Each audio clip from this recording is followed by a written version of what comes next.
is no terrible way to win. There is only winning. Let me drive. I will make a fool out of you. Every one of us has to find a reason to do this. You do it because you're driven. I was beginning to think I'd never be anything more than a piston-happy lead-foot punk. Then this starts to happen. Somebody put it in your mind you gotta be perfect every time out or you're a failure. Well, forget that. Just forget it. You ready to put away your toys and grow up? Are you ready to make more money in 1 year than your father made in his whole life? Are you ready to become a real race car driver? When I won it was probably the last time I ever felt pure victory. Because I'm quicker than all of you. And if you no longer go for a gap that exists, you're no longer a racing driver. But hell, isn't that what we're in this for?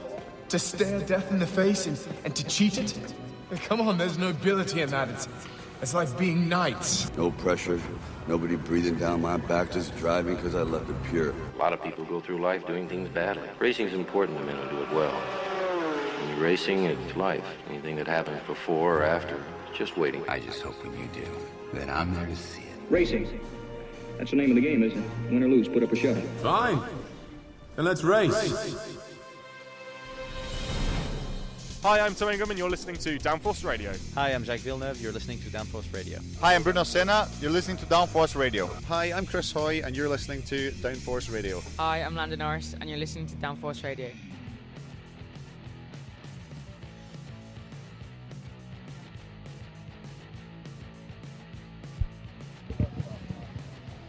Good morning, everybody, and welcome to the Dubai Kartdrome. It is the time to start racing in action from the 2019 Dubai Kartdrome and the 2019 Dubai O-Plate. It is 5 minutes away from starting time, 5 minutes to go before first qualifying kicks us off. And it's going to be an absolutely sensational weekend of action, starting all the way through the day with the shifters and veterans coming out on circuit first, and that will be at about 9:40. 15 minutes after that, we will kick off with the X30s, cadets and rookies categories, and then obviously we'll have the first of our time trials from the Bambino Brigade. And we'll have some great action from the drivers through the Bambinos through the day. 4 time trials to decide who will walk away as the Bambino O-Plate Grand Champion. Practice and qualifying will come to this morning from the Senior X30 Masters as well. And then we'll have the Juniors at about 10:40 local time.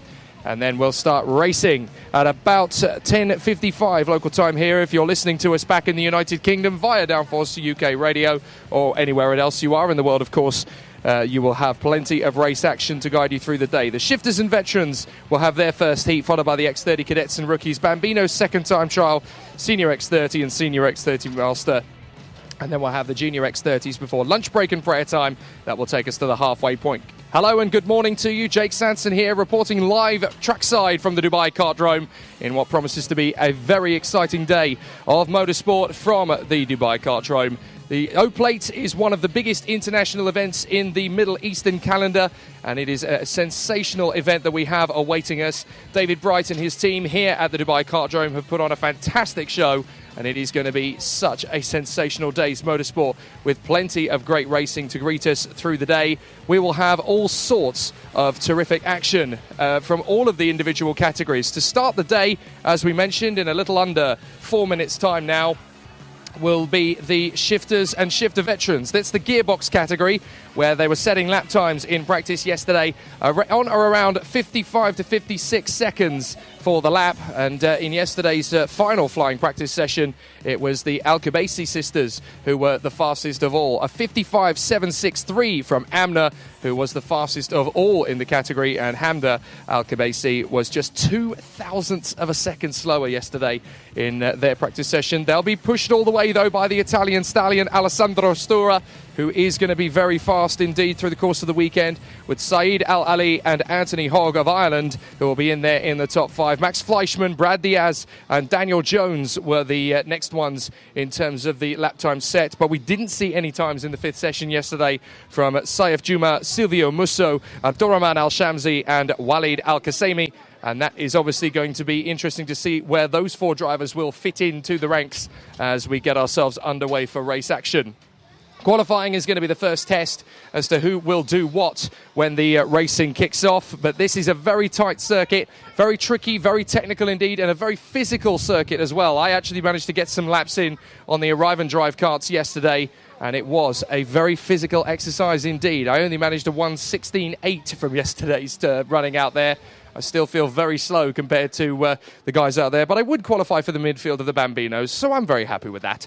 Anyway, it is going to be very exciting for the drivers out there today. The weather is already looking crisp and clear out over the Dubai skyline, just next door to the Autodrome and in the heart of Motor City in the heart of Dubai. The green flags have flown at the end of the pit lane, and that means that the shifters and veterans are now heading out on circuit for their qualifying session. This is the moment when we'll find out from the gearbox contingent who is going to be at the front end. Now, the shifters and veterans have gone out together, largely because the veterans are obviously the only other competitors running in the gearbox-style karts, and they will share a grid. But everybody is keeping their eye out on the local favourites, Amna Al-Khabaisi and Hamda Al-Khabaisi, who have been absolutely fantastic over the course of the day so far, and they have been absolutely flying around this circuit. Already a good start, and everybody is ready for the action.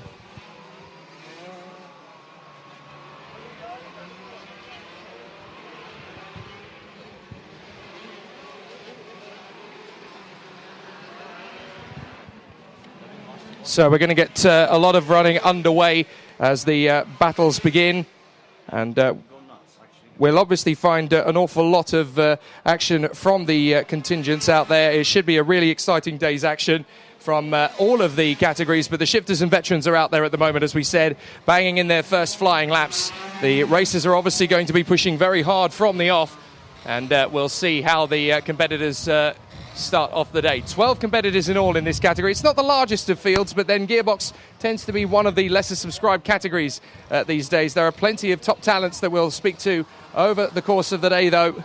So we'll see a lot of great drivers out there already starting to push from the off. A few drivers running in formation. I think I spy from a distance the Al-Khabaisi sisters already pushing very hard and trying to get some good runs down the back straight. We'll see a lot of top quality talent from this field. We're also going to talk to a few of the drivers up here on the top of the gantry alongside the start-finish straight as the day goes, so you'll hear from a lot of drivers over the course of the day, and the first flying laps are coming in, and no surprises really. Amna Al-Khabaisi straight to the top of the timesheets on a 103.672. That will decrease quite rapidly into the 56s and hopefully too into the 55s as the sessions go on. Second at the moment, Saeed Al-Ali from Anthony Hogg and Hamda Al-Khabaisi. And then Dan Jones has popped up into fifth position on a 65.57. Brad Diaz and Alessandro Stura starting casually, but I have a feeling it's not going to be long at all before Stura is gunning for pole position. 4 minutes and 20 remaining in the session. They obviously want to come out fighting from the off. We'll see the faster laps of the day towards the end of the day's activity as the track starts to cool down once again. But they're only just starting to rubber in at this point, so we'll see some fast times, but I think the fastest laps from this category are going to come more towards the end of activities, around about the 3:30 mark later on this afternoon. So the drivers powering down the main straight, trying to get another fast lap in. Now we're going to get some good ones. Hamda Al-Khabaisi goes to the top, and then Anthony Hogg goes faster still on a 59.5, a very fast time to get us onto the faster laps from Anthony Hogg. It's only 7 minutes for qualifying in each category, so they really have got their backs to the walls. But Anthony Hogg going fastest from Hamda Al-Khabaisi, from Brad Diaz, Saeed Al-Ali and Amna Al-Khabaisi, with Dan Jones now being displaced by Alessandro Stura. Still waiting for the lap times from the likes of Walid Al-Qasimi, Max Fleischmann, Saif Juma, Silvio Musso and Abdurrahman Al-Salan. It's going to be a very tough day for them if they're not going to get too many fast laps in the offing straight off the bat.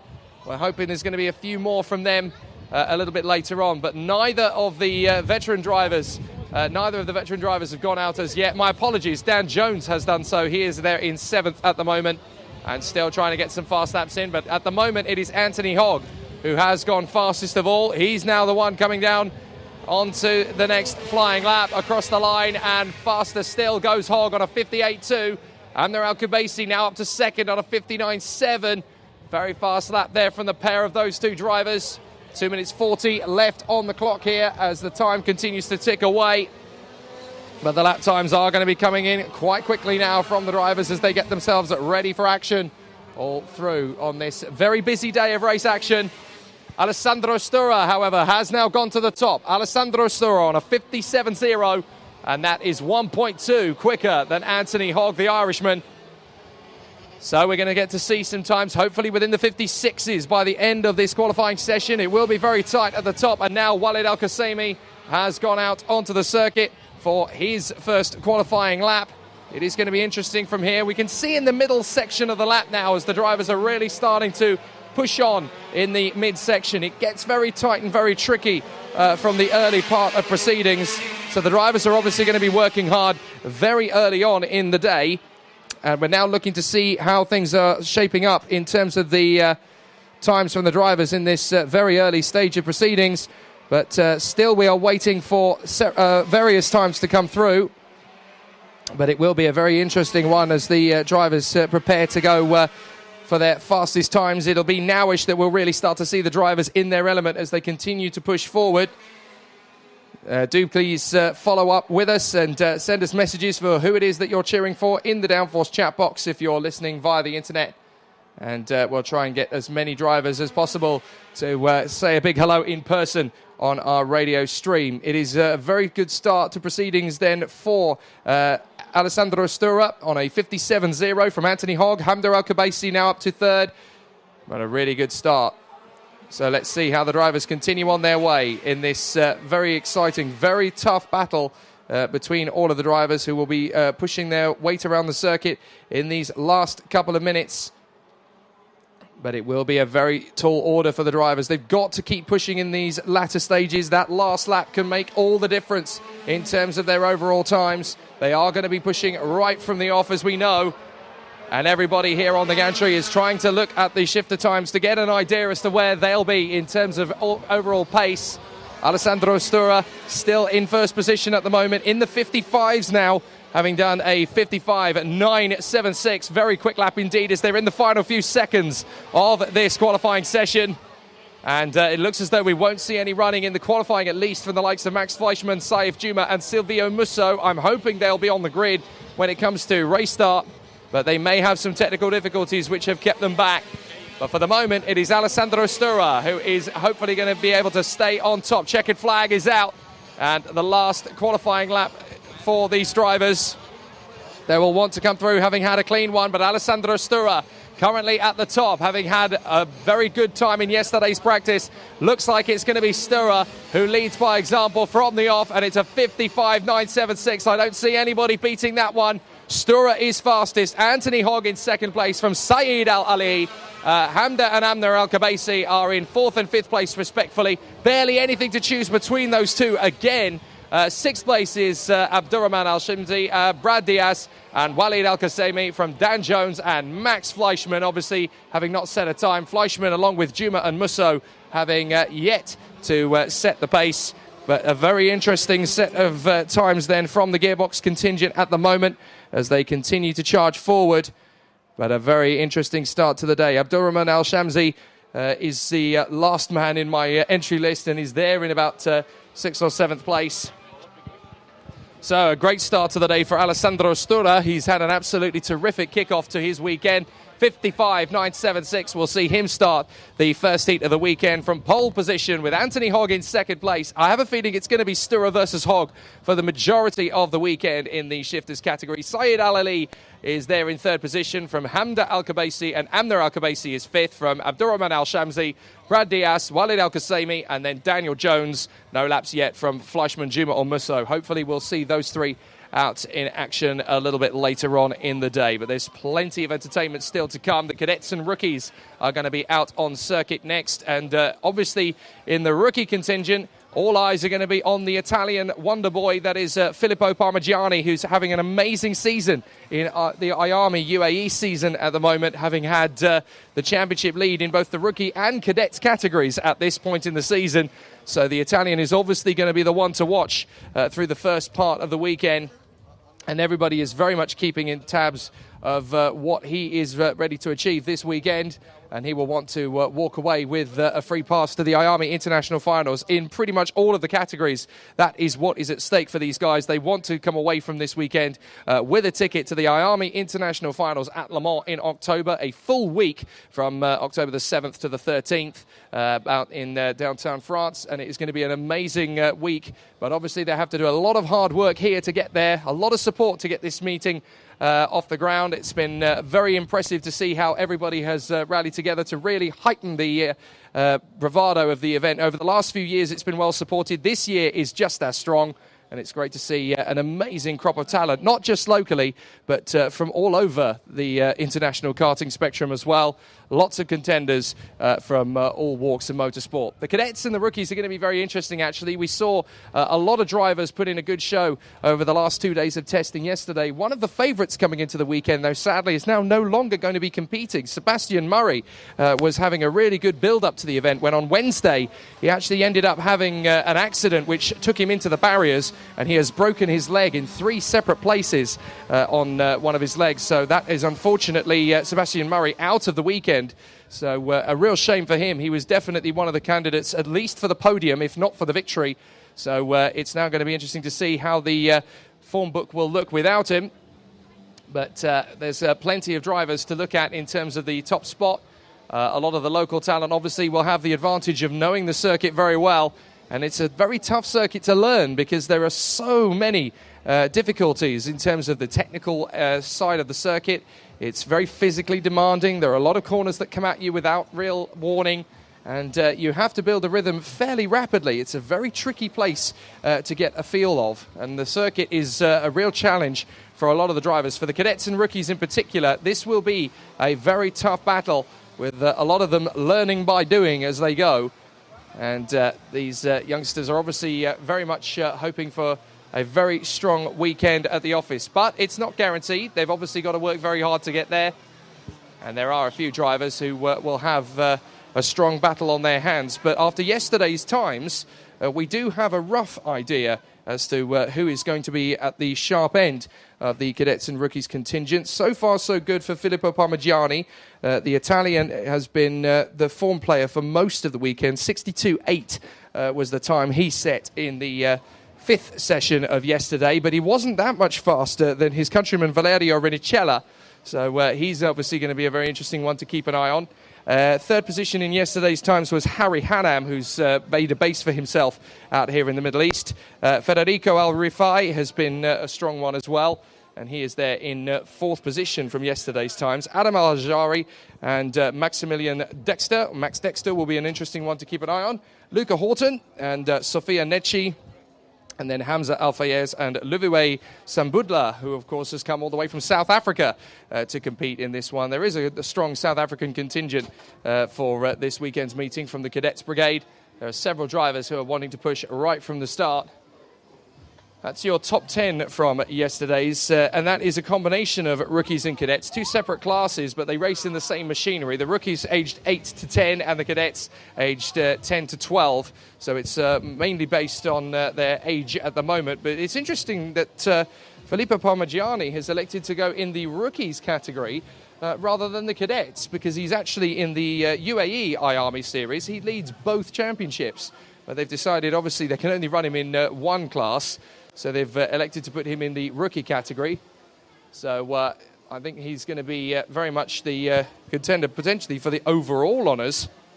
What it does mean, though, is that there's going to be 2 potential drivers who will get a ticket to the IAME Finals from this category. And it could be a nice pass for the leading cadet, which at the moment, after yesterday's times, is Valerio Rinicella, who was only 0.092 slower than Filippo Parmigiani. So it was already a really exciting start to proceedings, with everybody trying to move their way further forward. So it is going to be interesting to see how the drivers will continue over the course of the weekend. But with Parmigiani, Rinicella, Hanam, Al-Rifai, Al-Ajari and Dexter leading the form book yesterday, it will be an interesting one. There's plenty of good drivers to talk about, but the top 13 of them yesterday were covered by less than a second. So it is going to be very interesting to see how the drivers compete and how they will go about their racing through the course of the day. So there are going to be some tough battles, as racing continues. But for the moment, so far so good for Filippo Parmigiani. The Italian has been the form maker at the early stage of proceedings. So we'll see how things continue from their point of view. We are trackside at the Dubai Kartdrome here for the Dubai O-Plate. And of course, we are also broadcasting live to the nation and around the world on Downforce Radio. Hello to all of you who have got up very early if you're listening back home in Europe. And obviously, there's a lot of good talent here from the European contingent who have come across to Dubai to compete on an international playing field. And it is going to be interesting to see how the drivers go. They will be working very hard indeed to make sure that the racing continues unabated, but there will be some very tough battles to come from all of the competitors. We've already got a good start to the day from the shifters with Alessandro Stura getting to the top spot with Anthony Hogg right in there with him. We could have a bit of a rivalry on our hands for this one between Stura and Hogg, both very fast and both very determined to get that top spot in the category. So we'll see how they go and how they emerge over the course of the day. But it is going to be a very tough battle between the two of them. We'll move on from the shifters to the cadets and rookies now. They are about to be waved out onto the circuit. And it will obviously be a very tough battle for the drivers in proceeding. Here they come out onto the circuit. And the cadets and rookies will be again having a 7-minute session, I believe it is, as they battle away for the victory. They will want a good run from the qualifying session, of course, and that has to start fairly early on, as the drivers will want a good battle from the off. The drivers are obviously wanting to have a very strong start. There's not a lot of time to get these lap times in for the drivers, only 7 minutes of qualifying, and when the laps are over 60 seconds for a cadet, that isn't going to be easy to get the power down early on. So they obviously have to come out fighting right from the off. So the drivers will be pushing very hard, very early. And that is obviously going to be a very exciting dynamic for all of the drivers as they continue through the circuit. But they obviously have to be pushing very hard to get the decent qualifying lap in. But the circuit is going to get faster as the day goes on. So obviously there is not a lot that we can learn yet until we actually get into the matter of racing. The circuit does tend to get faster as the day goes on. It's still very dusty. And obviously the racing is going to be very, very tight all the way throughout. So let's see how things will continue as the cadets are out on circuit putting their first flying laps in. It is going to be a tough battle. We know that for certain already. But everybody is keeping an eye on Filippo Parmigiani at the moment in time. So it is going to be an exciting battle. We'll see how the drivers progress. And obviously the racing is going to be a very good battle, but everybody wants to get out there and put on a good show straight away. So the battle is obviously going to be very, very busy for the cadets out there on the circuit. So they're heading out on circuit at the moment.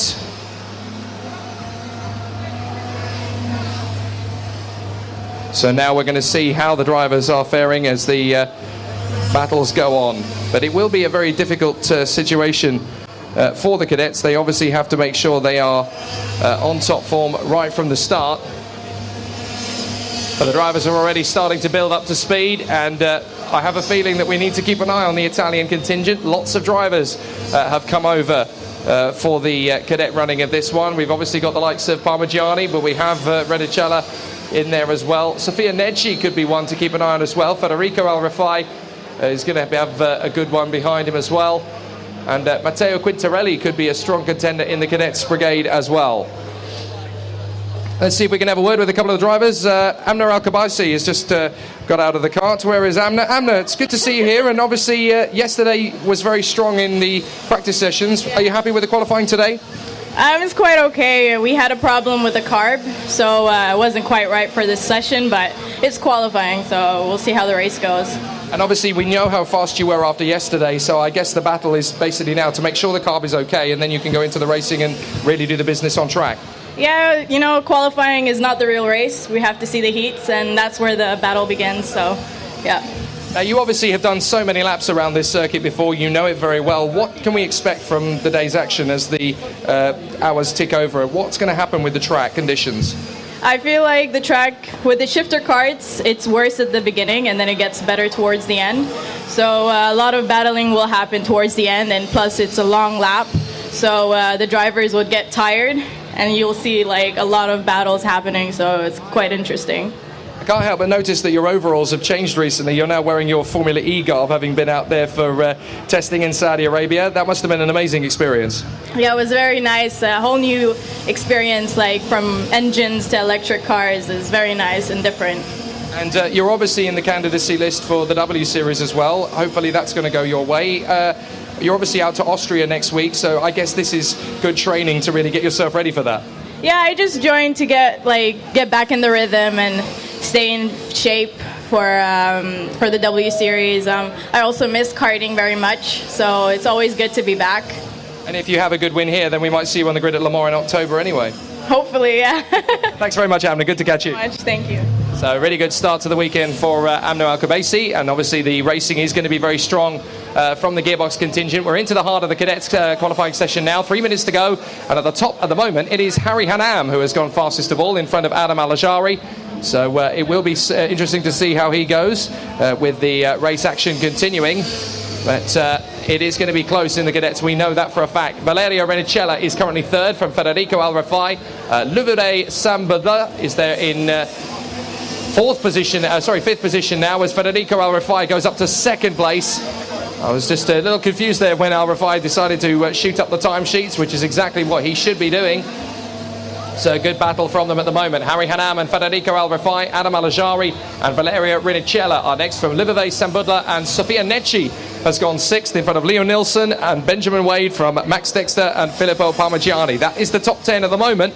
But there is still time for Parmigiani to step up the game plan and go for the action at the moment. So let's see how the drivers are continuing on. Valerio Renicella is now on the top spot. So Valerio Renicella does a 62.767 from Harry Hanam and Federico Al-Rafai, Adam Al-Ajari and Sultan Kurai, I think that's come up. We'll double check on that one. A few names missing from the ranks, unfortunately. Ilyes Maillard is no longer competing, has withdrawn from the event. Mason Rudman's got an issue, unfortunately, with his license by the look of it. Hopefully we'll get that sorted in time for tomorrow's racing. And of course, Sebastian Murray, rather sadly, had that injury on Wednesday and now cannot compete, which is a real shame. He was one of the favourites coming into this weekend and almost certainly would have been on the final podium had it not been for that incident. So we'll see how the race meeting continues without him. But Valerio Renicella currently leads the way, though, from Harry Hanam and Adam Al-Ajari. Federico Al-Rafai, Filippo Parmigiani now up into fifth position with Sultan Kadali in sixth position now. 1:17 left on the clock, and this is where we're going to see how the drivers will finish up. So it's Renicella, Hanam, Al-Ajari, Al-Rafai, Parmigiani, Kadali, Sambudla, Nilsson, Sofia Necci, and now Sakira Kasemi has come up into 10th position from Ben Wade and Zachary Stimpson. So still a good battle and still some great performers out there in the top 10 and pushing very hard indeed. It's very tight at the top, I have to say. It's still about a second covering the top 14 drivers, so very tight indeed up at the sharp end of the field, and very indicative of the kind of field and the kind of racing we're going to have from the cadets and rookies this weekend. The checkered flag is being prepared, so it won't be long before the session comes to a conclusion, and it will do so with a fantastic flourish as the session ends here at the Dubai Kartdrome in what is set to be a very tight field in the cadet contingent at the very least. So many drivers so close together at the top of the standings. The checkered flag will fly at the end of qualifying, and we're still not really sure who is going to bag that final pole position lap. There look like several drivers out there on a flyer at the moment. So it is going to be very tight at the sharp end, but the checkered flag is on track now. Checkered flag flies, and the first one to greet it home is the 199 who crosses the line first of all, having received the checkered flag, and that is Zayed Haddad, who actually comes up into 11th position on his final flying lap. A 1:03.5, his best time. Max Dexter has popped up into 6th position right at the bitter end, but he's on another flying lap as well. So we're going to see a lot of times changing at the sharp end of the field as they come through to finish up. Is there going to be an improvement to the top? Valerio Renicella fastest at the moment on a 62.7 from Harry Hanam, Adam Al-Ajari, Federico Al-Rafai and Filippo Parmigiani, Max Dexter and Sultan Kadali in the positions at the moment. It should be all fine and dandy from their point of view. but it is going to be very tricky from their perspectives. We'll see how it finishes up. Ridicella, Hanam, Al-Ajari. Up to the top goes Harry Hanam on the final lap of qualifying. 62.714.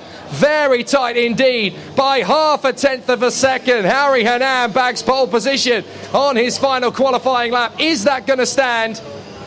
We'll see if anybody else can come out and pip him towards the final lap. But no, Harry Hanam has done it with his final qualifying lap from Valerio Rinicella and Adam Al-Ajari. Federico Arafai is fourth from Filippo Parmigiani and Max Dexter in P6. What a sensational final flourish there from the cadets in qualifying. Harry Hanam waiting till the last possible moment to bag that pole position lap. And what a time it is, 62.714, 0.5 of a second quicker than Valerio Rinicella, with the pair of them 0.3 clear of the rest of the field. That is going to be very exciting to watch when we kick off with racing in the Cadets Brigade a little later on. Absolutely sensational so far, though, and really good to see the form book. Hanam, Rinicella, Al-Ajari, Al-Rifai, Parmigiani and Dexter, Sultan Kadali, Levey, Sambudla, Leo Nilsson and Sofia Nekci in the top 10.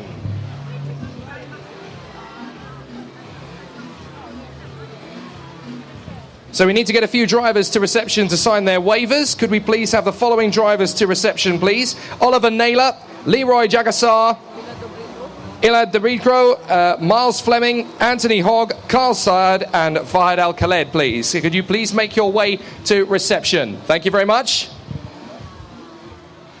Absolutely fantastic start to the day, though, in the cadets and rookies. They really gave us great action out there and good battles throughout. We're going to see more fantastic action now from the Bambinos. Now, this is the first point of competition for the Bambino contingent. Obviously, they are too young to race at international grade level, so they have 4 time trials through the course of the day, the winner of which is the one who walks away as our champion. But there are 4 time trials. It's effectively 4 qualifying sessions through the day, but they all count towards the main prize. And it's basically, for these guys, the biggest pressure of all comes today, because not only are all 4 of their competitions decided today, but they don't have any time really to get prepared. They've got to go straight in and be competitive from the off. It's a lot to ask of these youngsters. You've got to remember, the youngest kid on the grid is just 6 years of age, and these guys are absolutely spectacular at what they do.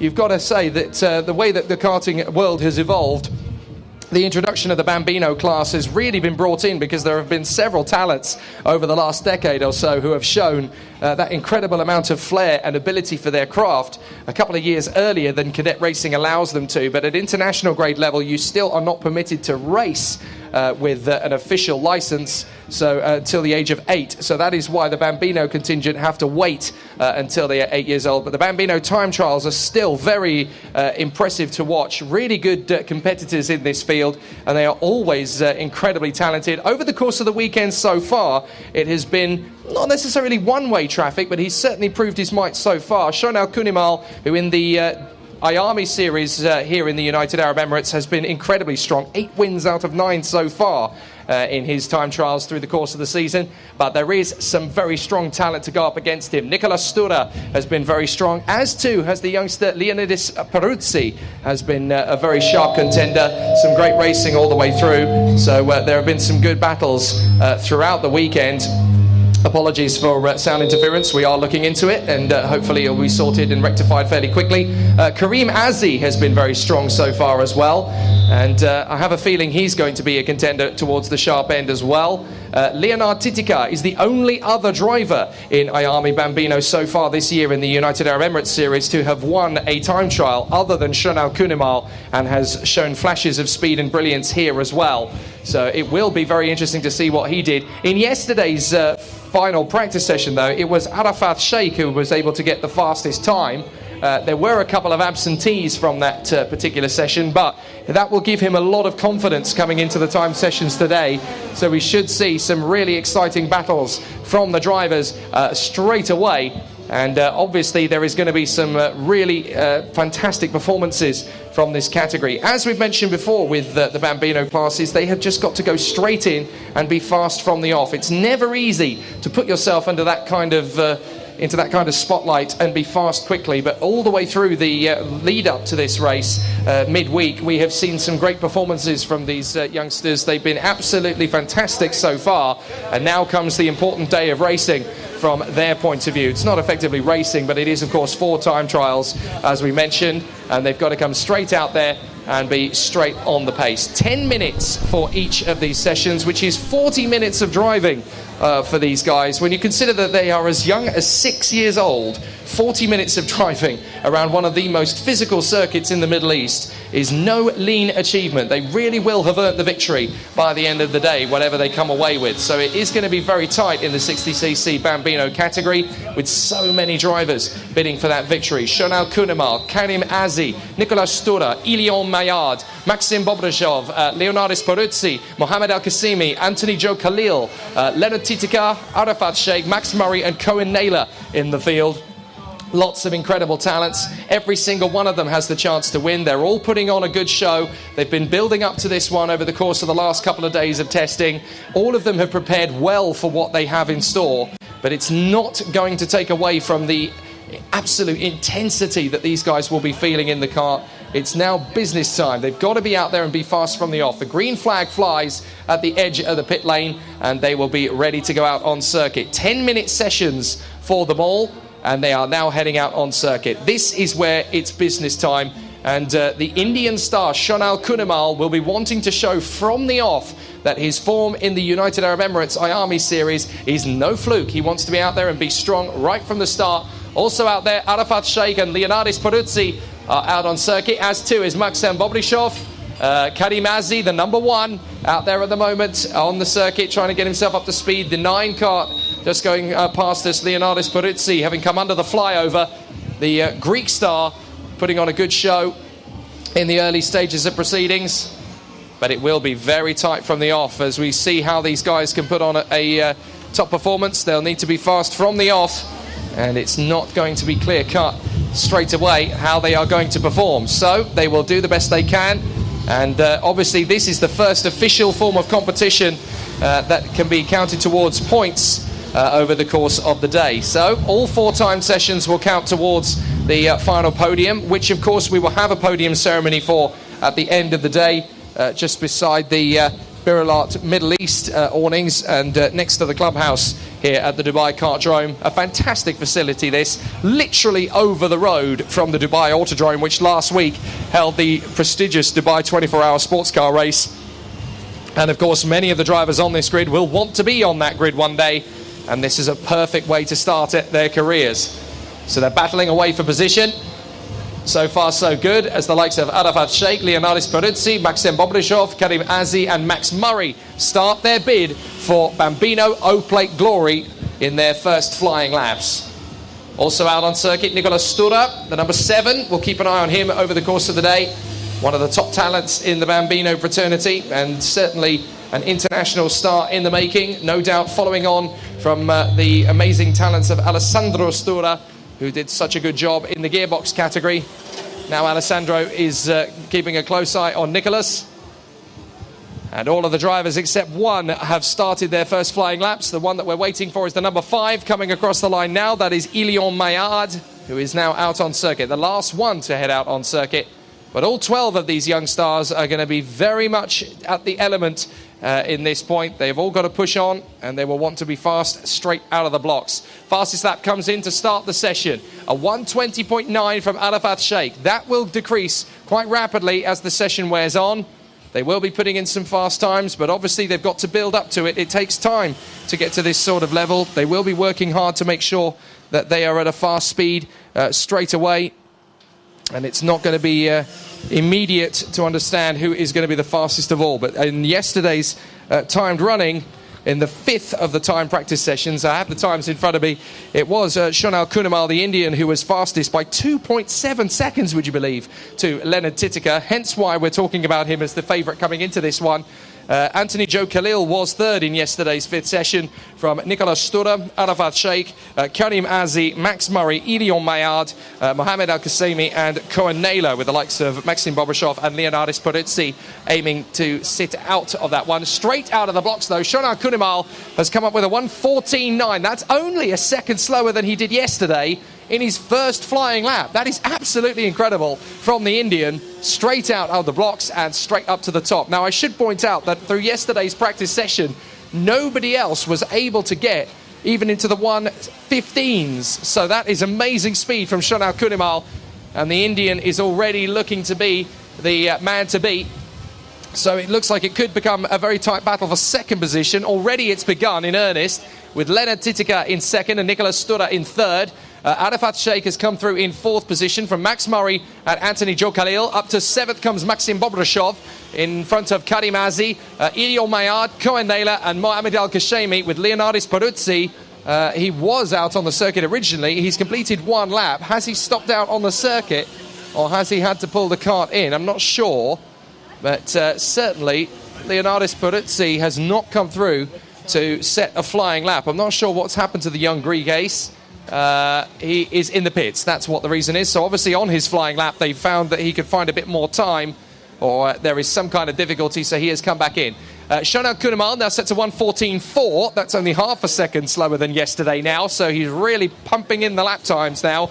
The Indian going very well. Leonard Titica is really accelerating his pace though. He's already 0.4 of a second quicker than he went yesterday. That's really strong from Leonard Titica, making such a big gain. That's the main point of the game in this stage of proceedings. As a Bambino, your best bet is to make as much progress as you possibly can. It's not about racing, it's about beating your personal best and pushing yourself to go as fast as you can. Titica goes faster again at 1:16.3 now from Leonard Titica. Very good work indeed. He's made massive gains on yesterday. That is really good to see. Nicolas Stura in third position. Arafat Sheikh going very well indeed there in fourth place on a 1:19.0. Max Murray going well too. In fifth position, Anthony Joe Khalil is sixth now from Karim Azi, Maxim Bobrashov, Ilion Mayard, Cohen Naylor, Mohamed Al-Qasemi and Leonardis Peruzzi. We're still waiting for a flying lap from the young Greek. But Shonar Kunimal doing a fantastic job. A 1:14.1 now. Goodness me.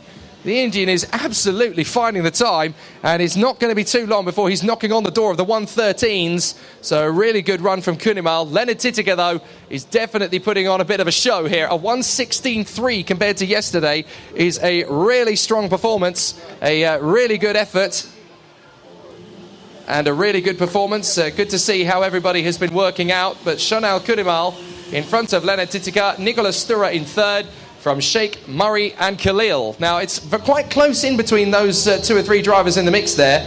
Nicolas Stura having a really good run in third position. Arafat Sheikh has got a bit of a challenge now from Max Murray, actually. He's there or thereabouts, trying to knock on the door in a 1:19.7 at the moment. Anthony Joe Khalil is next in sixth position from Karim Azi, Maxim Bobrashov. Ilion Mayard is doing a fairly good job as well. And then we have Cohen Naylor in P10, Mohamed Al-Qasemi, and we're still waiting for the first flying lap from the young Greek ace, Leonardis Peruzzi. So that's going to come as the course of the time session continues. Only 2:45 to go, though, so we may find that with Peruzzi, he's obviously got some kind of technical difficulty. Hopefully he's going to come out again and have a really good run in time for this second time trial. But we'll see how it goes. Shonar Kunimal and Leonard Titica covered by 2 seconds as Titica goes faster again on a 1:16.1. This is brilliant work actually from Titica. He's absolutely smashing his times from yesterday.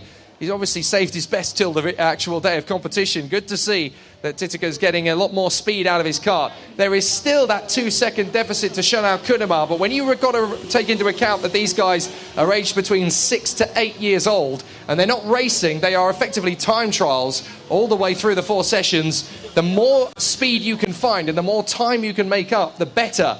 And this is going to be bags of confidence for Leonard Titica to find that much speed over yesterday. It's about 6/10 he's gained over the last 24 hours. It's really, really positive from Titica, and he can really be proud of his efforts so far. 1:16.1 is a good 1.6 clear of the likes of Stura, Sheikh and Max Murray. So he's very, very good work there indeed from Titica, and proof that he's going in the right direction. Still, nobody can match the speed of the Indian star, Shonal Kunimal, who is having a really good effort here. Leonard Titica still going well, and has found a 1:15 now. A 1:15.6 from Leonard Titica. That is a beautiful lap, and that's a massive gain. He's found half a second there on that lap alone. So I'm not so sure this is going to be a one-horse race after all, because now Leonard Titica is finding the speed, finding the confidence, and is gaining a massive amount of time. And that's one of the things with Bambino racing. You've just got to find the confidence to break that little train. You've got to find a little bit faster in the braking zone, a fraction of a second quicker back on the throttle. You make these gains dramatically. And if Shonal Kunimal can go that fast, then the others can too. They've just got to build up to that as they get more confidence in the kart and more confidence in themselves. But Leonard Titica is making a massive gain on yesterday. That's 1.2 seconds faster than he managed 24 hours ago. So I think everybody in the Titica camp must be absolutely delighted with that. Really good effort. Nicholas Stura, compared to yesterday, is lapping a lot quicker too. He's found a second on yesterday's times. He was doing 1:18s yesterday, and now Nicholas Stura finds himself on a 1:17.5 in third position. Arafat Sheikh is there in fourth place now, in front of Karim Azzi. Max Murray and Maxim Bobrajov swapping times for sixth position. Max Murray has just found a 1:19.1. compared to Bobrashev on a 1:19.4. The checkered flag is out now for the Bambinos, and what a set of times we've got. Leonard Titica has made an absolutely amazing gain on 24 hours. He's found over a second on yesterday. He was doing 1:16.7s yesterday. Today, he's in the 1:15.6s. That's brilliant work from Leonard Titica. Shonal Kunimal still in the 1:14s. His fastest of all yesterday was a 1:13.9, so he can go faster. But at the moment, he just needs to keep solidly doing what he's doing. The checkered flag is out, and Arafat Sheikh comes through in a 1:17.764. That's very good work from Arafat Sheikh, actually. Lots of good speed over the course of the day to come, of course. This is only the first time trial, so we should see faster laps from them as the day goes on. But some amazing work from the drivers out there who have really found some good speed. Shonal Kunimal in front of Leonard Titica. Nicholas Stura in third. Arafat Sheikh is in fourth position. Karim Azzi's gone well. He's just popped in a 1:18.3 and looks like he's actually on a faster lap for his final time trial run. Max Murray in sixth. Maxim Bobrajov is in seventh place. Anthony Joe Khalil in eighth from Ilion Mayard. Cohen Naylor, Mohamed Al-Qasemi and Leonardis Peruzzi, who never got a lap in with some kind of technical difficulty, I gather. But a 1:14.1. And in the last lap of the session, Leonard Titica pops up with a 1:15.2. That is amazing. Another 0.3 of a second gain. So the award for most improved driver overnight definitely goes to Leonard Titica. Amazing. 1.5 seconds gain on yesterday. Really good to see. And now he's only a second away from Shonal Kunimal. This battle is on, and it's going to be really good to see those two going at it over the course of the next three time trials. But Shonal Kunimal leads the way from Leonard Titica. Nicholas Stura is third. Arafat Sheikh in fourth place from Karim Azzi, Max Murray, Maxim Bobrashov, Anthony Joe Khalil, Ilion Mayard, Cohen Naylor, Mohamed Al-Qasemi and Leonardis Peruzzi. Absolutely fantastic work from the Bambinos. They've been absolutely stunning in this first time trial here at the 2019 Dubai O-Plate. Next out on circuit is going to be the Junior X30 drivers. And I'm going to take a sneaky opportunity before it gets really serious in the X30 Juniors to grab a good friend and a former world champion, of course, as well. He'd won it on home soil back in 2017. Danny Curl is here now. Danny, it's seniors next. My apologies, not juniors, but there's still a good interest from you, Danny, because obviously you're looking after a few of the seniors this weekend in the Birla Middle East paddock. Yeah, I am. Yeah, we've got a few seniors out, and hopefully they'll go all right. I'll find out in a minute. Didn't fancy you go yourself? Not this time. So obviously this is going to be a really important test for the drivers. This is a very tricky circuit. You've driven here before, and it is quite a difficult circuit to get used to. Yeah, it is, because it's literally non-stop. There's corner after corner after corner after corner. There's only one main straight, and it's a really physical one. So we'll see after qualifying in the races, see how they all handle themselves. It's not the longest of straights either. You're only really on the throttle in Senior X30 for about 4 seconds, so you don't really get much of a break here. No, you don't. That's it's one of the things, though, isn't it? It's one of the things you've got to handle. So obviously you're looking after a few drivers in both the Junior and Senior X30 contingents. Who should we be keeping an eye on from the Birla Middle East team? For the seniors, obviously Manaf is going to be our main beg for pole, and then we've got a few others in the seniors like Amir. He's quite new to it though, and we've got a novice Daniel. He's going quite well as well. But we'll see. In the juniors a little bit later on, you're also looking after the Moroccan talent Suleiman Zanfari. He should be an interesting one for the top spot. Yeah, I hope he goes all right in qualifying. I mean, I think he'll be really good in the races. So if he gets qualifying well, then we'll be in for a good shout. Now, you're obviously doing a lot of driving coaching as well as your main race program. It must be really interesting working with people to see when that developmental change happens. And it's sometimes at events like this when drivers just suddenly find their edge and they find the confidence to turn the corner and make massive gains. Yeah, it's always nice to see improvements, and that's what you do it for when you're coaching. You try and see improvements all the time, and I've seen that the last week I've been there coaching people. I've seen lots of improvements. So yeah, hopefully we'll do a bit more over the coming months, and then they'll be winning races. And then, of course, your next bid is going to be out testing, and I'm assuming we'll see you potentially at Valencia for the IAME Series Cup, will we? No, I can't. It clashes here. Okay, so what's your race program going to be over the course of the year? To be honest, I'm not too sure yet. Maybe I'll go for the European OK again. Maybe the World Championship. But at the moment, I'm just out here having a bit of a break from major races, and we'll see in the next few months. It's a tough old job, isn't it, doing the day job? Oh, it's hard. Great to talk to you, Danny. Have a good day. Yeah, cheers. I have a feeling that the team is going to have a very good day. They've got lots of good talent in that particular squad, but the Senior X30 drivers will be out on circuit now, sharing the grid with the Masters contingent as well, of course. They are now out on circuit, and it's a 7-minute qualifying session. And for these guys, it is critical. It's a busy grid, 32 drivers out there, and it is going to be a very difficult start to the weekend as far as they're concerned. Qualifying is crucial. Get a good position on the grid, and the rest of the weekend can pretty much flow from there. If you're not in a good position after qualifying, you've got to dig deep and find the magic. And that can be hard around here when you're basically thrown into the elements, and it can be very tricky. But we'll have to see how the drivers fare when they're out on circuit. Plenty of names to keep an eye on. One that Danny mentioned, of course, is Manaf Hijawi, who was incredibly strong in yesterday's practice sessions. He was one of the star talents, and it's going to be basically him and 4 other drivers, for my money, who'll be battling for the top honours. You've also got to take into account the Brazilian talent, Liam Crystal. He is obviously going to be a big contender. Joey Hansen, the Dutchman, is almost certainly going to be bidding for the top spot in qualifying. As too is the Peruvian star, Mauricio Hernandez. He will be pushing for that top spot. And then, of course, there's the Swiss talent, Denis Bahar, who will be a tough one for the top spot as well. Lots of good talent in this field. Lots of drivers wanting some big guns from this one. The Indian star, having just stepped up from juniors as well, Kyle Kumaran, should be a good talent for the Brand Racing team. We'll see him going well. And then, of course, on the Kubica chassis, there is the star talent from Germany, Valentino Fritsch. He is almost certainly going to be a bid for pole position as well. And to prove the point about Kyle Kumaran, he's just come out straight out of the blocks and done a 58.6, along with his countryman Prashant Kochar, who is going to be leading the Masters contingent, we think. Although he has got some tough opposition from the Italians, Dario Rubio and Gianluca Elmosi. So those two are going to be wanting to push from the off, as too is Hussein Umad Ali, and he is also entered actually for the Saudi World Series, I believe, so he'll be doing 2 classes this weekend. But so far so good for Valentino Fritsch. He's gone to the top of the tables in his first flying lap. No shocks there.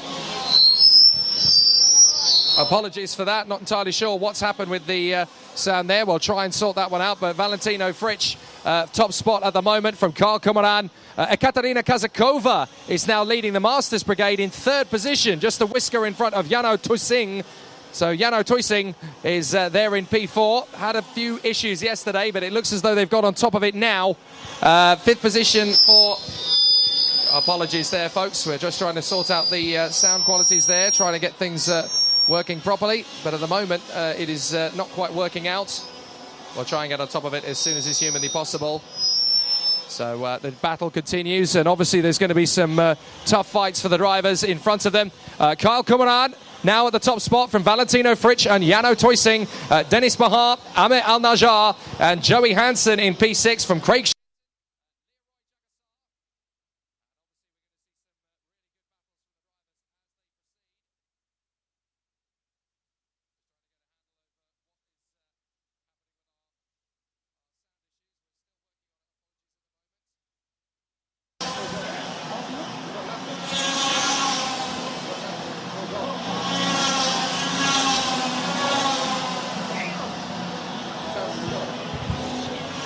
So apologies, we're just trying to work out the sound difficulties. Apologies there, we'll continue working on it, but the battle in qualifying is still going strong. Manaf Hijawi's just gone straight to the top of the times. Liam Crystal, Dennis Bahar and Joey Hansen now P4. That is where we expected it to be. So there's obviously some good pace coming. 1.5 seconds covering the top 20 drivers in the field now. So we're into the heart and the depths of the session. Manaf Hijawi at the top from Liam Crystal, Dennis Bahar, Joey Hansen and Elliot Harvey, the Brit, from Modeseo Hernandez, the Peruvian.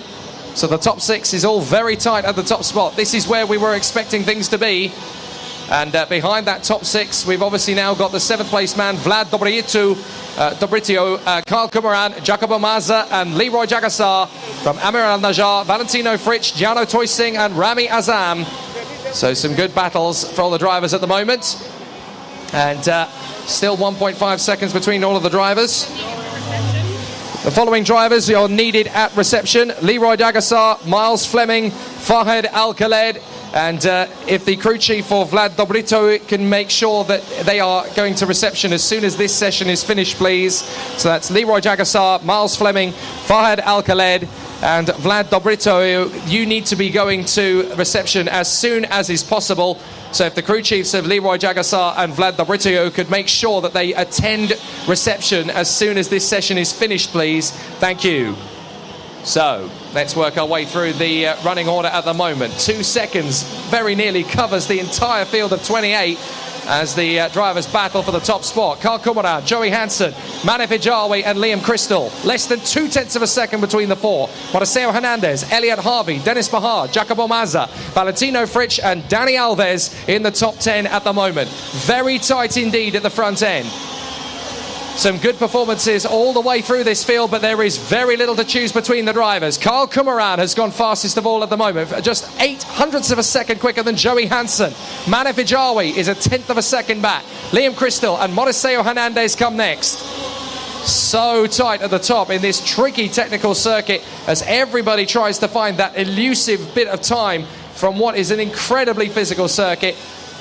As we were talking about earlier on, you just don't get a break on this circuit at all. It's corner after corner after corner, and even on the main straight, it's one of the shorter main straights in the international karting calendar, and you're only on the throttle for a maximum of about 4 seconds in one go. Some really good work from the drivers at the sharp end. Manaf Hijawi goes to the top, 0.02 of a second quicker than Kyle Kumaran. That is fantastic work from Hijawi, and what a stonking lap, 56.4. And there is not a lot of time to find now as the checkered flag is set to come out any second now. One checkered flag on circuit. Now it's all about whether that final lap time could come once again. Pole position, so critical in this event. You've got to be there at the sharp end, and so far for Manaf Hijawi, it is good enough to be top spot. He's just got to keep the pace up in this final lap in case someone else topples him. It's now or never. Checkered flag is flying. But who is going to be on the top spot? A 56.460, just 0.02 of a second quicker than Kyle Kumaran. Is there going to be another fast lap coming in? Modeseo Hernandez has crept up to 3rd position as well. It's going to be a tight battle all the way to the flag as the drivers are finishing off their flying laps. Is there going to be a bid for pole position at the top spot? Hernandez has gone fastest. Hernandez puts in a 56.439, and Hijawi is second. Hijawi second. Crystal, that comes down. Joey Hansen gets the pole. Joey Hansen bags pole position at the very last moment. Joey Hansen pulls it out of the bag from nowhere. Absolutely brilliant final lap from Joey Hansen. A 56.359. Absolutely magic. Mauricio Hernandez is second and Manaf Hijawi is third. Absolutely terrific qualifying session and a beautiful end to the run in Senior X30. Liam Crystal is fourth from Carl Kumaran and Elliot Harvey. And then we have Dennis Bahar, Leroy Jagassar, Jacopo Mazza and Valentino Fritsch in the top 10. What an end to the session. Joey Hansen bagging pole position in the dying seconds of the session. Absolutely amazing. 11th is Craig Shenton from Dan Alves and Vlad Dobrito.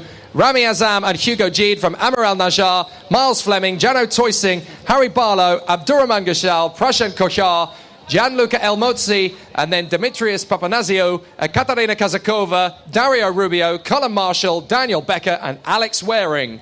But what a session, and Joey Hansen pulling it out of the bag, out at the last possible moment. The Dutchman doing an amazing job in the final lap. What an astonishing end to the session. 4 drivers there in pole position in the final few seconds. But what a sensational run from Joey Hansen. Mauricio Hernandez second from Manu Fijawi and Liam Crystal, with Carl Kumaran 5th and Elliot Harvey 6th. Really exciting stuff.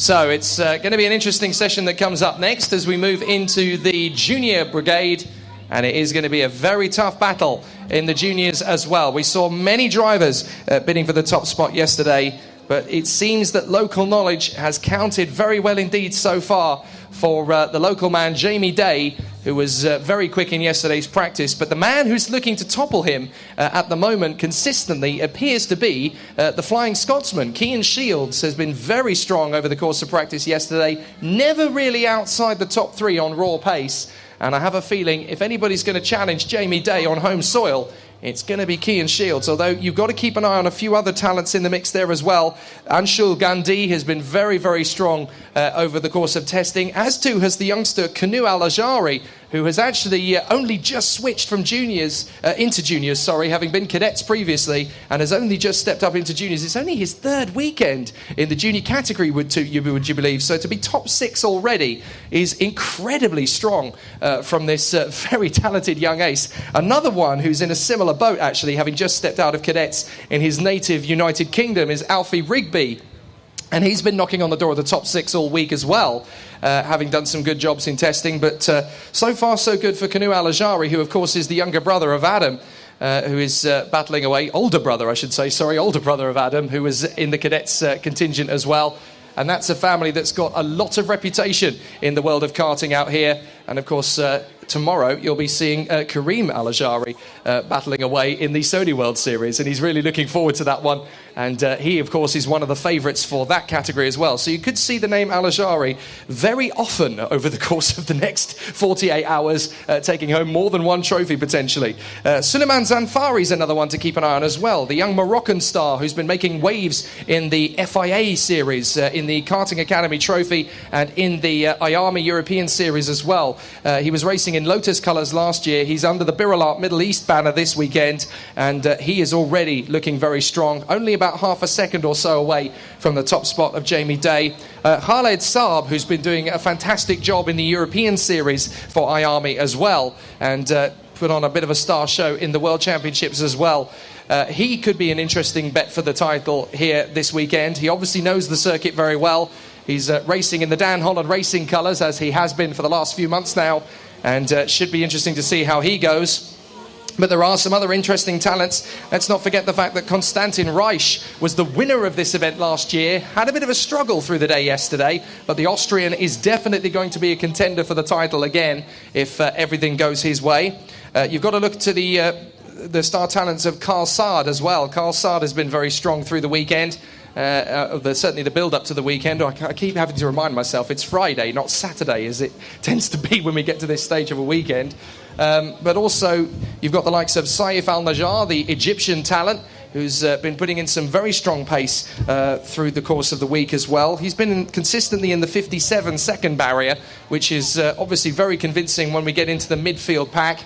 And Abdurrahman Fraj has been very strong too. Alexander Renner is looking like a good talent this weekend as well. I have a feeling he could challenge for the podium.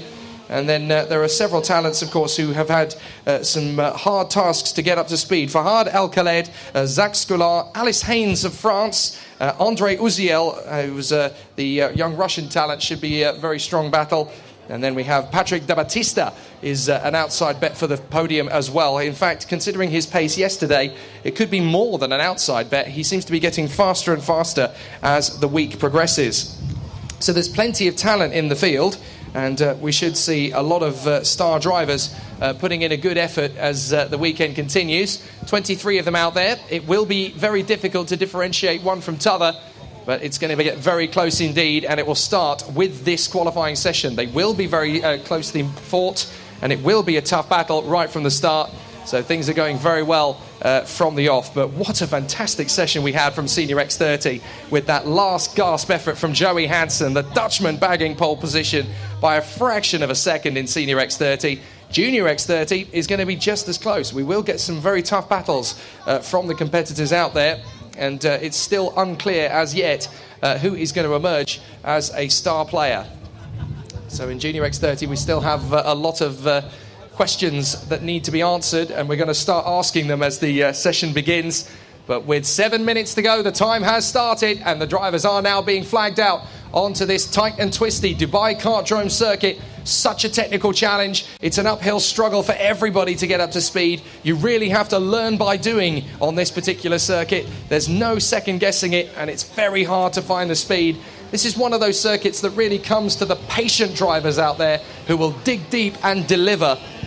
And consistency is the name of the game over the course of one lap here, because you're literally thrown from one corner to the next, to the next, to the next, and it's just relentless. You take such a punishment physically, and you take such a mind job mentally over the course of one lap. It is a very difficult challenge for all of the drivers out there, and they will be hoping for plenty from this event. So let's see how it continues on as the battle begins in Junior X30 for their qualifying session.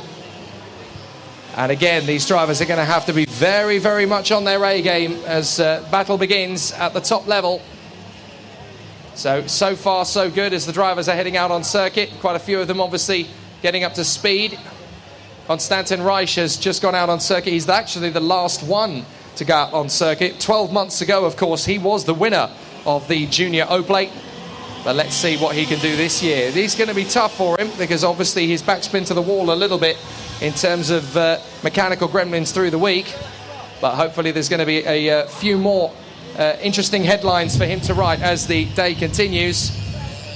But Kane Cherian is going to be the first one to get a flying lap in, as he was the first one to head out on circuit. So Kane Cherian, Andre Uziel and Oliver Clough will be the drivers out on circuit getting the fast laps in. Oliver Clough did not actually do a lot of running yesterday because of some technical difficulties. The same for the likes of Alex Connor, Kamal Agar and Kane Cherian actually. Abdullah Al-Dasari had some problems yesterday too. But Oliver Clough gets a fast lap in immediately, 58.5 from Kane Cherian in second position. But the times are going to set to tumble as the drivers are going to get themselves up to speed fairly quickly. So we'll see the stars making their way further up the timesheets. So far, so good for Oliver Clough. From Cherian, Uziel, Zanfari pops up to third immediately. Now up comes Fahad Al-Khaled, who does a 59.0. Abdurrahman Fraj does a 58.9, and that puts him in second place so far. But the lap times are really going to start coming in thick and fast as the drivers start to pound around the circuit. So let's see how they go. Oliver Clough is still on top with a 58.5, fast and furious, straight out of the blocks. Yanis Maillard has just set a banker lap of a 64.5. Surely Yanis is going to find a little bit more speed as the session progresses. The Frenchman should go strong as he really starts to build up the speed. But it won't be too long before we're really starting to get there now. The Egyptian star has gone to the top, Saif Al-Nagar, and then Anshul Gandhi, the Indian, has gone fastest of all. So Gandhi is now the leader from Saif Al-Nagar and Carl Sayed. So Carl Sayed is into third position there, with Saif Al-Nagar in first position at the moment. The Egyptian talent going fastest of all, and then beaten by Anshul Gandhi, Carl Saad, Kane Sherian, Alex Renner. Kean Shields has now popped up to P6. Fast out of the block straight away, but there's less than a tenth of a second between him and the next man. Jamie Day now starting his flying lap, so we'll see what the Dubai-based youngster is going to deliver. Khaled Saab has just set in a couple of bankers. He won't be staying on that sort of time. They will start going faster and faster. Kean Shields goes fastest, a 57.3. Now we're going to get the serious lap times in there. But a 57.3 from Kean Shields, that's no major surprise. They were in the 56s yesterday, so it isn't going to be long before they're starting to knock on the door of that. 3 minutes to go in the session, and it is now Anshul Gandhi again up to the top spot. He retakes the pole position with a 56.7. That's a much stronger lap from Anshul Gandhi. Brilliant lap there. Shields in front of Alexander Renner now, with Saif Al-Nagar in fourth position. The Egyptian talent putting on quite a show already. Through the S's in the middle of the lap. There's about 5 or 6 of them in unison. Fifth place is Kean Shields now, because we've got Gandhi. Kamal Agar's got up to second from Konstantin Reich in third place. He's back. Kanu Al-Ajari in fourth place too, going very well indeed there. Kanu Al-Ajari up into the top 5 and working very hard. This is going to be so tight at the top end once these laps start coming in. But it is good for Anshul Gandhi. Kamal Agar in second from Konstantin Reich. And Kean Shields now up to fourth. Kanu Al-Ajari fifth. Suleiman Zanfari and Jamie Day in seventh from Fahid Al-Khaled, Kane Sharian and Khaled Saab in the top 10 at the moment. But there's still some fast times to be found. And we've got 2 minutes left of the session. So far so good. But there's a lot still to come from the big guns. Patrick De Batista creeping up towards the top 10 too. 8 tenths of a second from first place Anshul Gandhi down to 15th place Alice Haynes. There is not a lot in this battle for pole position at all. And we're still waiting to see what the likes of Alfie Rigby can do with the time. He's about a second away from pole position. He can find the speed. Kamal Agar gets the new fastest time of 56.524 in front of Anshul Gandhi. Kanu Al-Azadi goes up to third place now in front of Khaled Saab, who pops up to fourth place in front of Konstantin Reich and Kean Shields. Very fast indeed in that top 6. A minute 20 left on the clock, and it is going to be tight.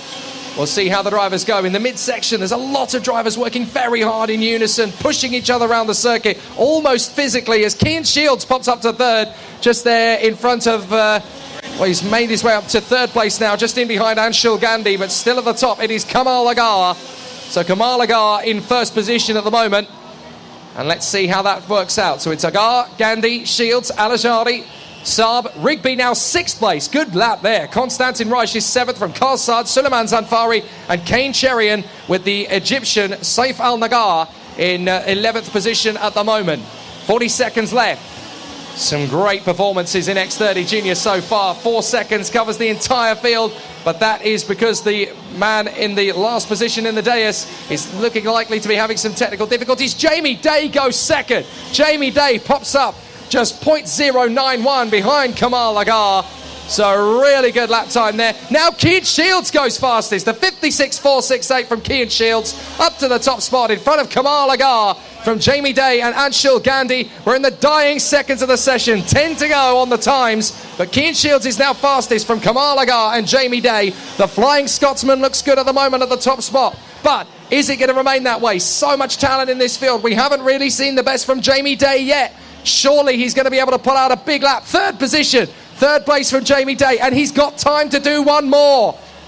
Checkered flag is out now, so it's all down to who can come out of the blocks in their final flying lap. So far, it's Kean Shields. Now Kamal Agar. Kamal Agar gets pole in the final lap. 56.349. Can anybody beat that? Jamie Day is second. Can anybody go faster than Kamal Agar? 0.003 of a second quicker than Kean Shields is Jamie Day, but Kean Shields is on a flying lap. Can he find a faster lap time? The last few seconds as the last few drivers coming across to complete their final lap. I think it's going to be Kamal Agar though. They're going to finish up. Agar, Day, Shields, Anshul Gandhi, Kanu Al-Azari and Khaled Saab in the top 6. Alfie Rigby, Saif Al-Nagar, Konstantin Reich and Abdulrahman Fraj in the top 10. And I think that is all she wrote. What an amazing final lap from Kamal Agar. He gets pole position for the Dubai O-Plate. Terrific work. Jamie Day second, Kean Shields is third, and Anshul Gandhi in fourth. Kanu Al-Ajari and Khaled Saab in the top 6 from Alfie Rigby and Saif Al-Nagar. But what a battle this is going to be in Junior X30, with at least 8 of them in that top 10 set to be the fastest out there today. Look at the time sheets, it's crazy. 0.8 of a second covering the top 15 drivers, all the way down to Kane Sherian in 15th. This could go so many different ways come race day, with so many different overtaking opportunities, so tight at the top spot. Things are going to get serious right from the start of the first heat here, and there are so many opportunities to make progress. But Kamal Agar, Jamie Day, Kean Shields, Anshul Gandhi, Kanu Al-Azari and Khaled Saab are in your top 6, just in front of Alfie Rigby in his first international weekend as a junior. And not bad at all. Really good to see the drivers there in the top 6, so closely matched.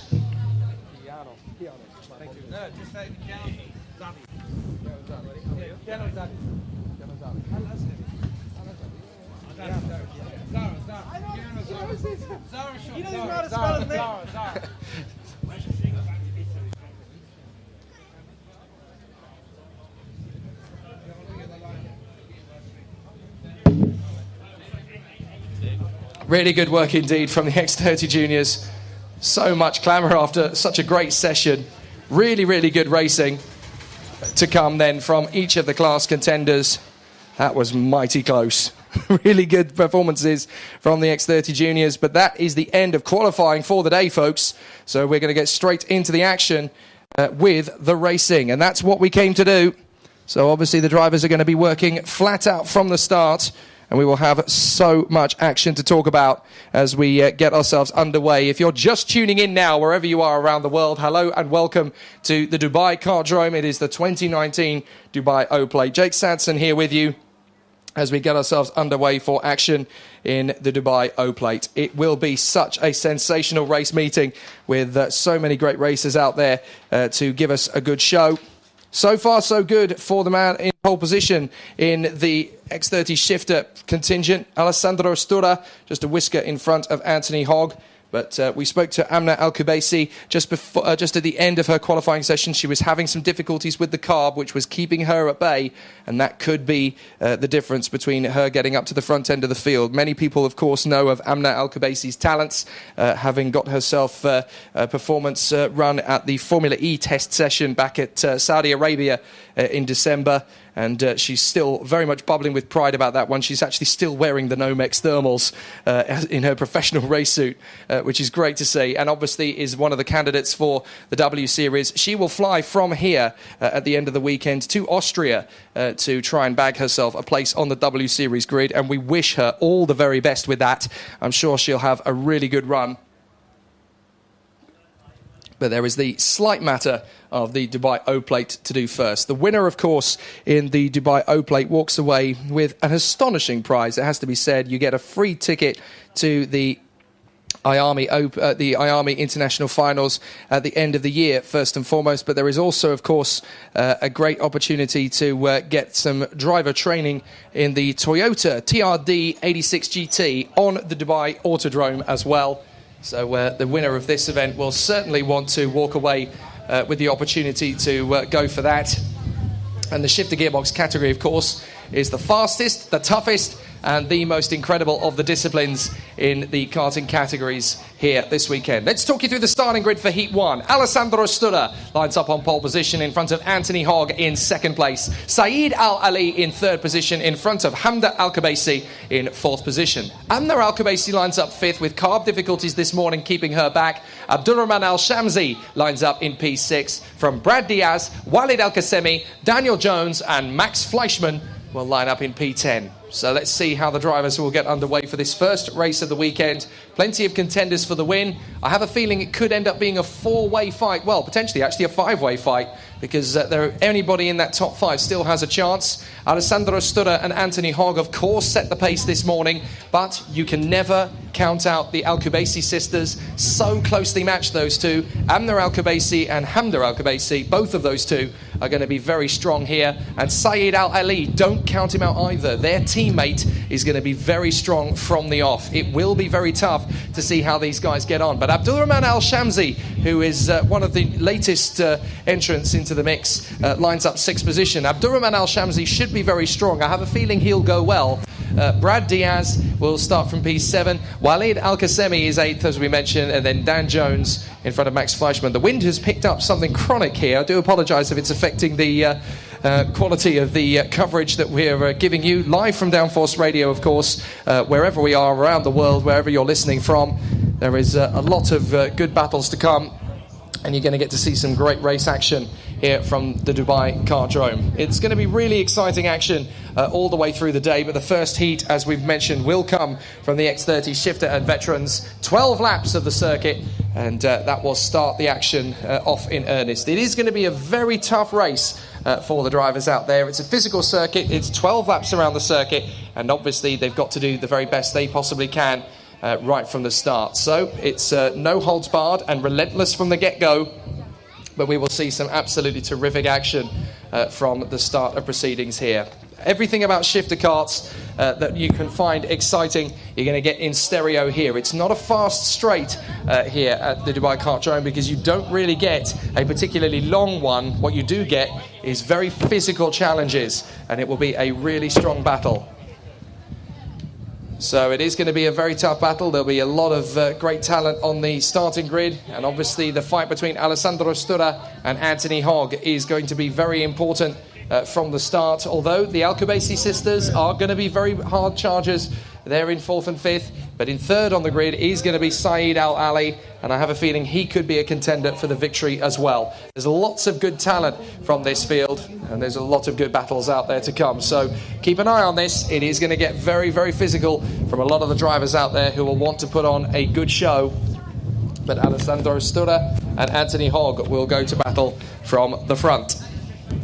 It'll be an exciting task, and it'll be a very good battle. The 12-lap race is about to get underway. A minute and a half or so before they head out for their rolling lap, and 12 laps of the circuit. And it's a very tough racetrack. There's so many tight and twisty corners, a physical exhilaration, and an absolute assault on the senses here, especially in the height of the winter here at the Dubai Kartdrome. Air temperature is about 24, 25 degrees, but the wind is picking up, so it feels a lot colder.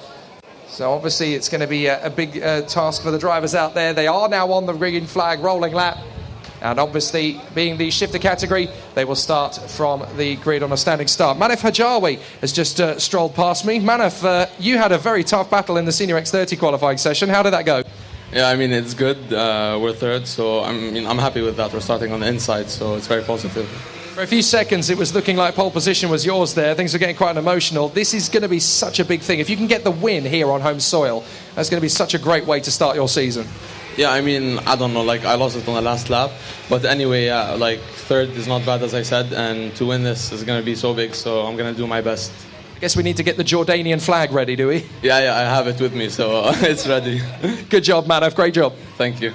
Good start. So far, so good for Manaf Hajawi in Senior X30. Shifters are out there at the moment, and they are filing up to the starting grid. The noise and explosion in a karting grid from the shifters category, one of the most exciting things in the sport of karting. Alessandro Stura, Anthony Hogg, Saeed Al Ali, Hamder Al Kubaisi, Amner Al Kubaisi, Abdurrahman Al Shamsi, Brad Diaz, Walid Al Qasemi, Dan Jones and Max Fleischmann as they get themselves ready for the off here at the Dubai Kartdrome. It's going to be a really exciting start right from the get-go. Wait for the lights and they'll go out. And we are racing in the Dubai O plate for the first time now. Great start from the front for Stura. Hogg's got a better getaway, and they're going to charge for the first corner. Round for the outside. Hogg is not quite going to be able to take the lead away from Alessandro Stura. He holds the advantage as they head through the first few corners, in through the right-hander. Somebody has struggled to get away. That is the 671 in trouble already. That is Walid Al Qasemi. Unfortunately, Al Qasemi has struggled to get away and has lost a good 14 to 15 seconds off the line. But up at the front, it is Alessandro Stura in front of Anthony Hogg, and I believe that is Hamder Al Kubaisi has got into 3rd position as they make their way into the midsection. Hamder Al Kubaisi going away already, and it looks to me as though that's Amner Al Kubaisi up into 4th position in front of Saeed Al Ali, who's trying to make their way through there into P4. So as they go down the back straight and into the hairpin, so far so good for Alessandro Stura. The Italian is running well at the lead at the moment. in through the final chicane and into the last hairpin, chucking the kart in and bagging some grip on the way down the back straight. He is now leading the way comfortably. Saeed Al Ali has got up to second now in front of Anthony Hogg. Amner is ahead of Hamda in the Al-Khabaisi battle from Max Fleischmann, Abdurrahman Al-Shamsi, Brad Diaz, Dan Jones and Walid Al-Qasemi. So it's all about now whether Saeed Al Ali can use his local knowledge to close up on Alessandro Sturra. He's got a very good start to proceedings, and as they work their way through the tricky, tight section of the circuit over the bridge, they now drop around that triple left that brings you back under the crossover and in through the left-right up towards the midsection hairpin. But Sturra is going well. Al Ali has got some pressure now. I think that is Anthony Hogg still giving him bags of pressure as they come down the back straight. Anthony Hogg looking for a way to come through on Saeed Al Ali already as they dive into the right-hand hairpin. He's not quite able to make the move, but has a look nearly into the left-hander. Thought he was going to try and make the move there. Not quite close enough. It's too early in the weekend for Banzai moves. Sturra leads the way. Al Ali in second place from Anthony Hogg. Amner is in front of Hamda in the Al-Khabaisi squabble still. But it's Amner Al-Khabaisi in fourth. Hamda Al-Khabaisi is in fifth position in front of Max Fleischmann, going very well now in front of Abdurrahman Al-Shamsi, making up for the woes of qualifying with Brad Diaz and Dan Jones in front of Walid Al-Qasemi. But so far it is Alessandro Sturra who leads the way. The Italian still going strong, 2 seconds clear of Saeed Al Ali as they drop underneath the bridge and in through the chicane once again. Now it's a three-way tussle for second as Amner Al-Khabaisi has caught right up to the back of Anthony Hogg. So Anthony Hogg still trying to get one over on Saeed Al Ali, but the CRG Middle Eastern Squadron is in sharp battles mode now. They are in second, fourth and fifth as the Al-Khabaisi sisters are knocking on the door of Anthony Hogg. But Saeed Al Ali is leading the way at the moment. A little bit of a mix-up there in the chicane as Saeed Al Ali gets a little bit crossed up. Manages to get the car stopped again in the apex and brings it back onto the home straight. 2.6 seconds now is the gap that Sturra has on Saeed Al Ali.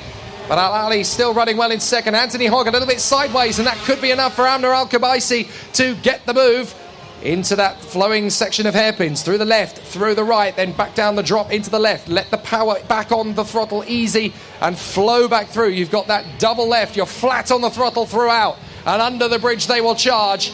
And Amner Al-Khabaisi is still very close in there behind Anthony Hogg. So the Irishman in third position, still running well. Hamda Al-Khabaisi still close in behind Amner Al-Khabaisi. And those two very closely matched. Up to the braking zone for the hairpin.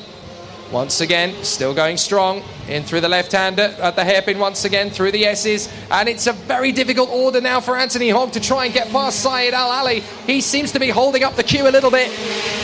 This could be a chance for Amner Al-Khabaisi. She could make her move as Anthony Hogg gets impeded by Saeed Al Ali. They are starting to think about it into the first couple of hairpins. No change in the top five so far, but it's beautiful for Alessandro Sturra. The Italian has pulled out a 3-second gap at the moment. It's all looking very good, but there's still quite a way to go in this one. 8 laps remain, 4 down. And as they come under the bridge once again, Sturra has a nice advantage over the rest of the field. But now there is a tough battle as Amner Al-Khabaisi very nearly goes into the back of Anthony Hogg under braking. Goodness me, she had to slam on the brakes and that will have locked up. And that will not have done her tyres any good at all there. She got seriously impeded by Anthony Hogg, who was being a little bit cautious in the braking zone. Further back, we've got a nice battle developing between Abdurrahman Al-Shamsi and Brad Diaz as they continue to battle over 6th position. So Brad Diaz is trying to come through. But Saeed Al Ali still running well in 2nd position as he holds the advantage for the moment in front of Anthony Hogg. And then Amner and Hamda Al-Khabaisi. 4th and 5th, the two sisters running well together. But Alessandro Sturra is still 3 seconds clear of Saeed Al Ali. He's finally starting to ease up on the pace a little bit in the 56s. A 56 dead for Saeed Al Ali. 56-0-0-0 on that last lap. But with lots of pressure from Anthony Hogg, he's going to be finding it much harder. But Amner Al-Khabaisi is now really struggling to get close to Anthony Hogg.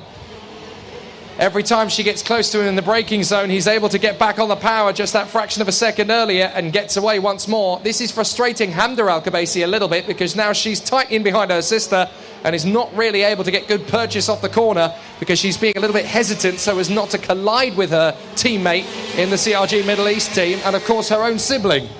They come through the first couple of corners, up through the S's once again, through the hairpin.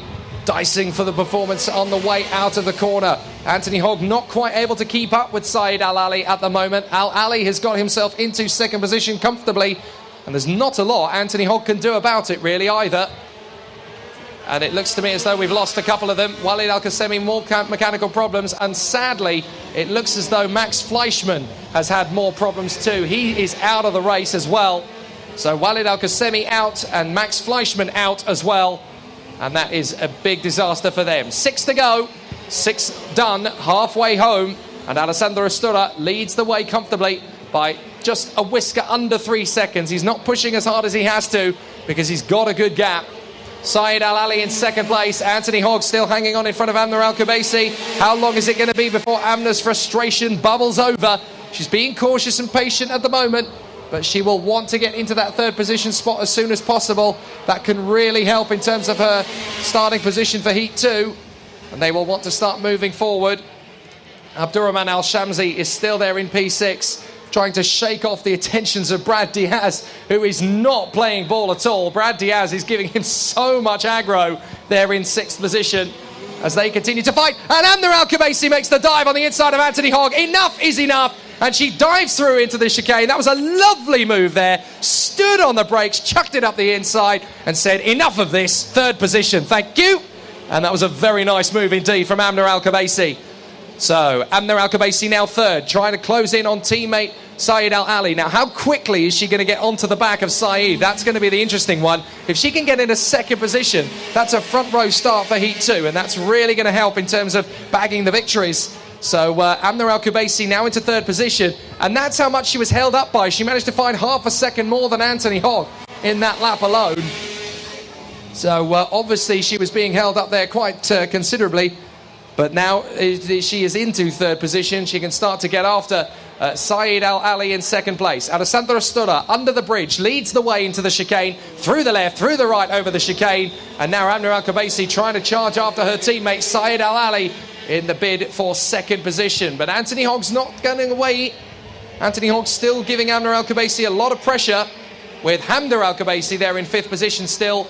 Abdurrahman Al-Shamsi is still desperately trying to get rid of Brad Diaz. He's like an irritating fly. He just won't go away at the moment, and he keeps swatting him away every time he goes into the braking zone. But Alessandro Sturra now has just 3 laps to go from Saeed Al-Ali and Amna Al-Kubaisi, from Anthony Hogg in 4th position, the Irishman, and then Hamda Al-Kubaisi. Amna's sister is there in 5th position. But Amna Al-Kubaisi is now dropping Anthony Hogg just a little by little every lap, and the 3rd position starting point for Heat 2 would not be a bad thing at all. So far so good, but Alessandro Sturra still leads the way. 2.5 seconds is now the lead. Again, he's not pushing any harder than he has to. He's just controlling the pace. Why push the kart too hard in the early stages of the meeting? He's got a gap. He can just conserve his energy, and the karts too. And so far so good. It's all looking pretty comfortable and tidy at the moment. But so far, it is Alessandro Sturra on his way to the shift of victory, having a really good run here as they come out of the final turn. Alessandro Sturra running well as he comes down the main straight once more. And this is a very good day at the office for the CRG team. 2nd and 3rd so far from Saeed Al-Ali and Amna Al-Kubaisi. They will have a really strong start to their race for Heat 2, and that's really going to give them plenty to smile about. So it's looking good for Alessandro Sturra, but the threat from CRG in Heat 2 is going to be ominous from the start. With those guys in 2nd and 3rd on the grid, they are going to want to break the toe early on. It will be critical, the start of Heat 2. They will want to work into it and break Alessandro Sturra early on. They are pushing, though, in this final couple of laps. They want to demonstrate to Alessandro Sturra that they've got power in reserve. Amna Al-Kubaisi has tightened up behind Saeed Al-Ali. I think she wants to go for 2nd. There might just be a chance to make the move. There's a lot of hesitation from the CRG mechanics. No, just keep the position, keep the position. We don't want any fisticuffs too early on in the meeting. But a 2nd and 3rd place start for the team would be very handy right now as they go into the final lap. Alessandro Sturra still leads the way, and the gap has come down to 1.6. Alessandro needs to push on because these two are pushing each other in the CRG squad, and they're catching Sturra by doing so. So Sturra has eased off a little bit, but he needs to keep the pace up a bit. Otherwise, he could scarily find himself losing out on the last lap. I've seen that before when drivers have been leading by a good few seconds. They backed off and thought, well, I've got this in the bag, and then they suddenly get caught on the last lap and suddenly realise that they didn't quite have the lead they thought they had. But does look like Alessandro Stura's got enough in the bag to get this win won. Down the back straight, up towards the braking zone for the right-hand hairpin, and it looks neat and tidy for Alessandro Stura. I don't think he's going to be beaten in this one. It's been a perfect drive from him. He's looked after the car. He's given himself the best of everything in this race, and it's going to be a victory for the Italian. Alessandro Stura takes the first heat of the weekend. Saeed Al Ali in second, and Amner Al Kubaisi with a brilliant drive comes back to third. That's a really good comeback from Amner, from 5th place up into 3rd position. A really good battle. Absolutely fantastic job so far. 4th position for Anthony Hogg. 5th place for Hamder Al Kubaisi. Abdurrahman Al Shamsi does manage to beat Brad Diaz over the line.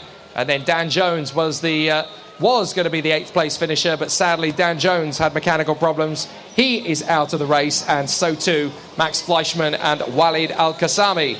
But what a race from Alessandro Stura. He got the job done in front of Saeed Al Ali and Amner Al Kubaisi. They are the top 3 from this first race in the shifter category. I've just been handed a revised weight for the X30 shifter veteran category. I've been told that it's been revised to 180 kilos.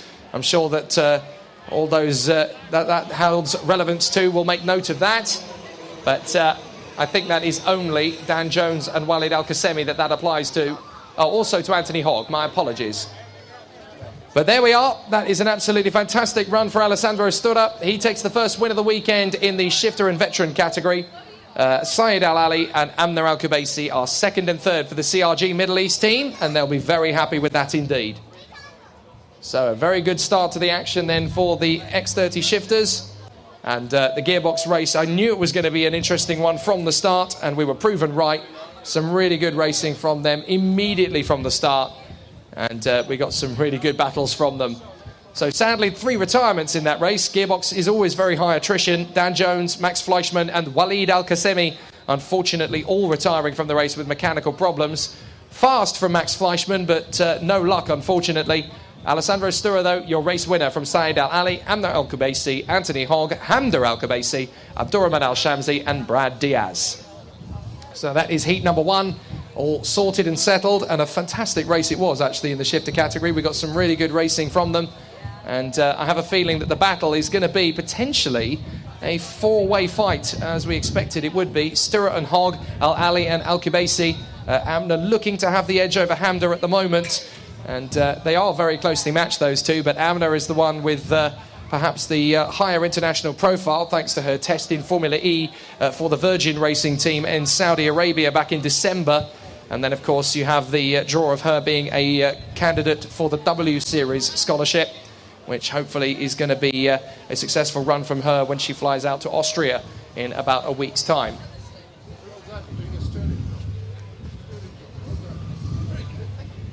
So we're getting ourselves ready for the next event out on the dais, and of course that is going to be the run from the cadets and rookies. They put on another fantastic show in the qualifying session earlier. We had some really good runs from the drivers. For those who are just tuning in, hello, wherever you're listening to the coverage around the world on Downforce UK Radio.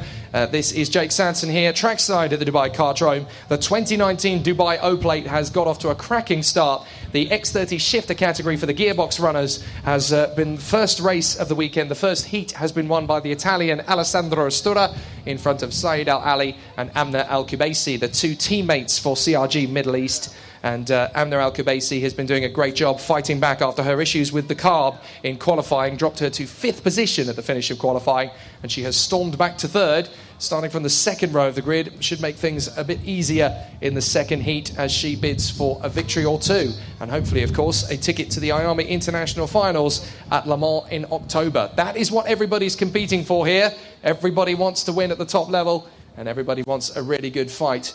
In the Junior X30 category, of course, they get not just the ticket to the World Finals, but a weekend funded by the Biralat Middle East team. In the Senior X30 category, not only do they get an IAME International Finals ticket, but they also get a test day with the XL Motorsport squad in their FIA Formula 4 United Arab Emirates car, which is on site here, actually. Looks very resplendent in the sunshine, just next to the drivers' briefing rooms. And that will be going next door for the test session. We are literally in the shadow of the main grandstand of the Dubai Autodrome, and I'm very pleased to say that my hotel room actually backs onto the final corner of that circuit. It's the perfect motorsport view, and I think it might be the most luxurious hotel room view for any motorsport petrol head. If anybody wants to, I highly recommend it. The Radisson Inn Hotel, it does give you the very best views of any motorsport fan you can find in any hotel room, probably anywhere in the world. And I highly recommend it. And we have to thank our partners here at the Dubai O-Plate, our partners here, the Radisson Park Hotel. They've been very supportive and very helpful to everybody for getting this event running smoothly. It's been absolutely fantastic. So many people to thank. Of course, everybody at IAME, at GGM, at Brand Racing, at the Energy Team, Dojomoto, Birol Art. There's been amazing work from everybody. CRG Middle East, of course, that supported the event very well. Rack Track, of course, have been very good to us again, and great to see that the camaraderie and support from our colleagues here in the United Arab Emirates has been very well received. It's actually my first time ever to the United Arab Emirates, and I have to say it's been a fantastic experience. The country has been incredibly welcoming, very friendly, very warm and entertaining, and everybody has been such a pleasant company. I haven't come across a disappointing or neglectful person. The whole team has been very, very attentive. The attention to detail is very good indeed, and all I can say is I don't want to go home. I'm really enjoying it. I can't wait to go back again. And I have a feeling that when I touch down in Heathrow, I'm already going to miss it. So very good racetrack here as well. The facilities are astonishing for an international kart circuit. The racetrack itself is very difficult, very physical, and a real technical challenge. There's not a massive straight anywhere on the circuit because, of course, the main straight is reasonably long, but it's definitely not comparable to some of the other circuits in Europe. It's a short main straight. You're only on the throttle in the gearbox karts, for example, for about 3.5 seconds or so by the time you get to turn one, and then you're having to ease off the power. So it is a very difficult circuit indeed. But that's one of the charms of this place. You really do get some pretty unique motor racing compared to some of the other parts of the world. But so far, so good. It's been a great start to the Dubai O-Plate. Great racing so far. And, of course, we're going to get some terrific racing from the drivers as we continue. And it is 11:15, so I make it time for the X30 Cadet and Rookies race. And that is going to be a fantastic challenge. 10 laps on the board, and the Cadets and Rookies will come out to an amazing spectacle. We're going to have some great race action from these guys. It was very close indeed in the earlier qualifying session. So we'll get to see some brilliant action from them. I think there is a slight pause, I think, before we send them out. But obviously, once we do go racing, the Cadets and Rookies will be pretty entertaining, especially after we saw their speed from qualifying a little bit earlier on. Obviously, several drivers in contention for the victory in the Cadets and Rookies category. The form was set earlier on by Harry Hanam, who managed to get a pole position lap right at the very end. And he comes into this one now, certainly the favourite for this first race of the weekend, but they wanted to start in fine style after qualifying, and this was exactly the way they meant to go about it. Most of the week, in terms of practice times, has been very much commanded by the Italian driver and the lead rookie, Filippo Parmigiani. But he has been struggling to get up to speed from this morning's qualifying. I imagine they must have had some kind of difficulty. Wasn't quite able to be at the same speed as previously. So we're just trying to see what happens at present. And hopefully the qualifying difficulties will not return for the race. I seem to have a timing screen in front of me that has frozen because I'm not getting the current time up, and we really should have done by this point. But obviously the timing screens are going to be updating very soon, and we're going to get ourselves ready for action once again in the Cadets and Rookies field. The only thing really we've got time for before the scheduled race start is to wish get well soon to young Sebastian Murray, who was going to be one of the lead contenders in the weekend's action. He should be here and contesting the cadet and rookie title for the Dubai O-Plate. Unfortunately, on Wednesday, they were having a really solid program in testing. His speed was good and was looking good for the top 3, guaranteed pretty much. But unfortunately, he had an incident on the main straight and tagged another driver, lost the kart, and unfortunately, he now has a broken leg in 3 places. So he is not able to compete in the rest of the weekend, which is a real shame.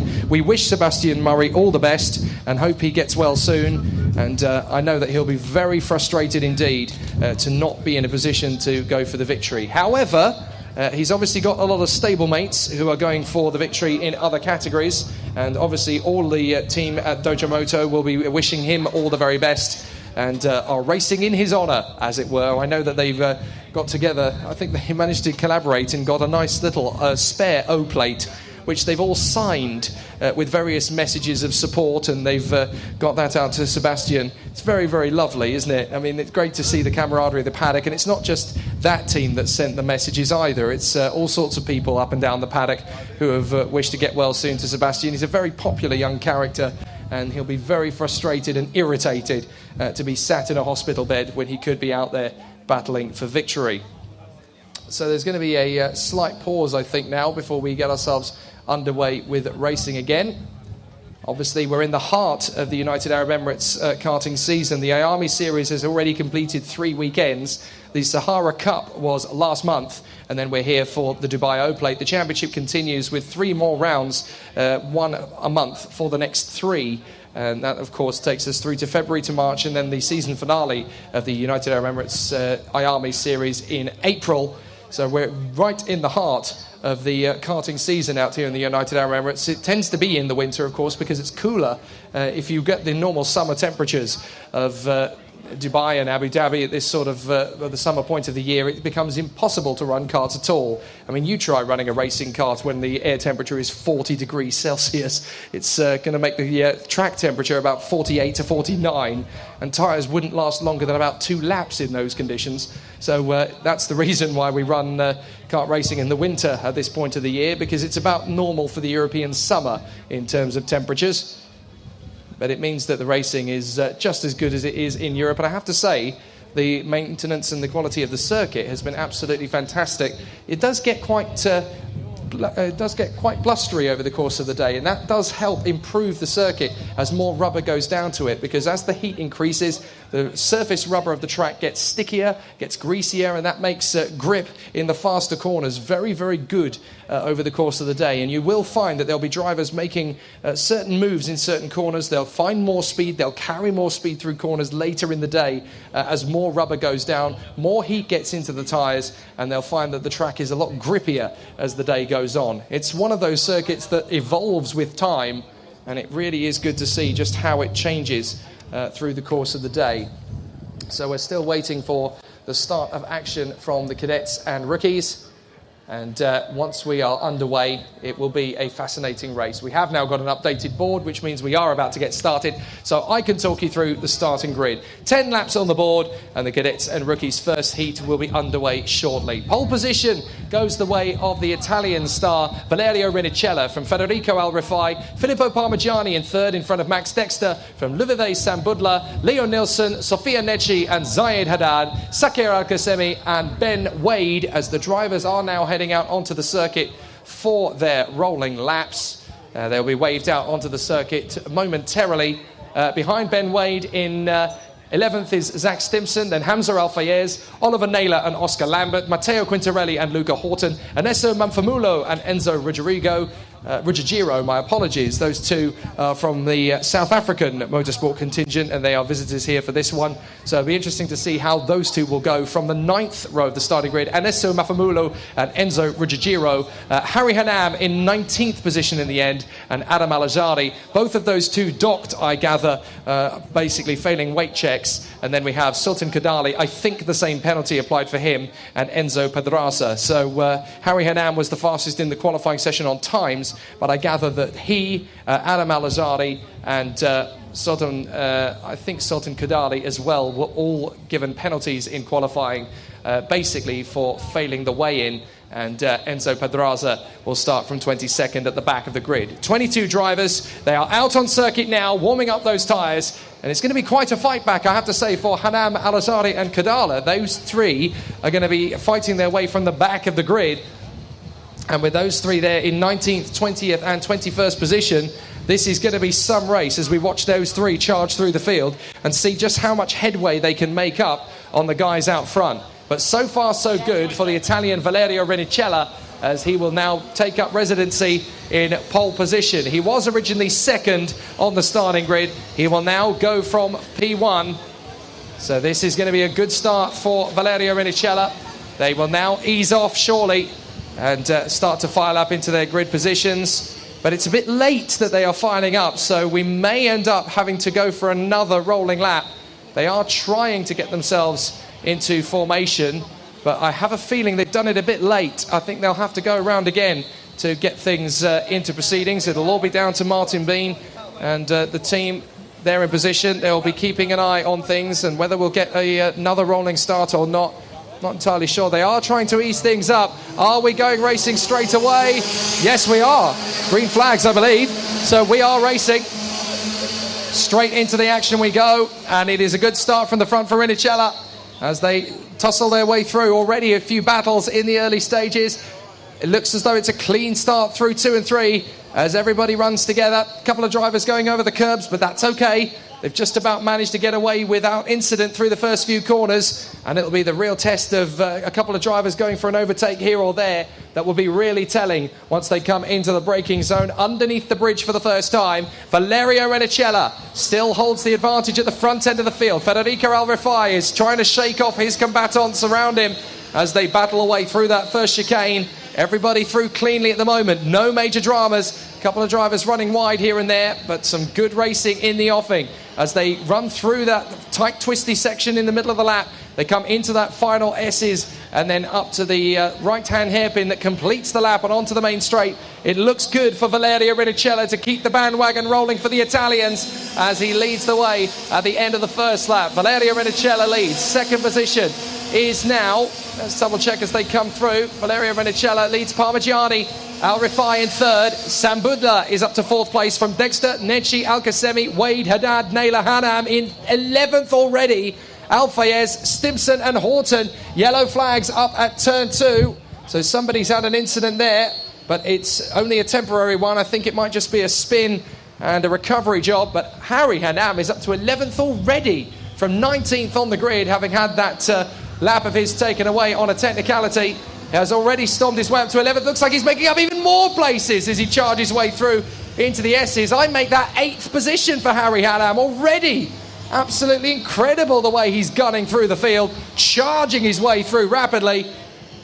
And this is only lap 2. Well, nobody's told Harry Hanam you can't win from 19th on the grid. He's read a different script altogether. They come down the main straight to complete the lap, and it's Valerio Renicella still leading the way on the end of the second lap from Al-Rifai and Parmigiani. Sam Butler in fourth place. Max Dexter sets the new fastest lap. Harry Hanam is in ninth place now behind Sakir Al-Qasemi, with Sofia Nedji and Ben Wade in 6th and 7th. Hanam is 9th. A really good battle at the sharp end as they come over the bridge once again, down into the twisty section through 4, through 5 and through 6. You've got to keep the kart so stable, so balanced on the throttle. The kart can snap away without a moment's warning, and you've got to be very confident right from the start. In through that battle for second position then.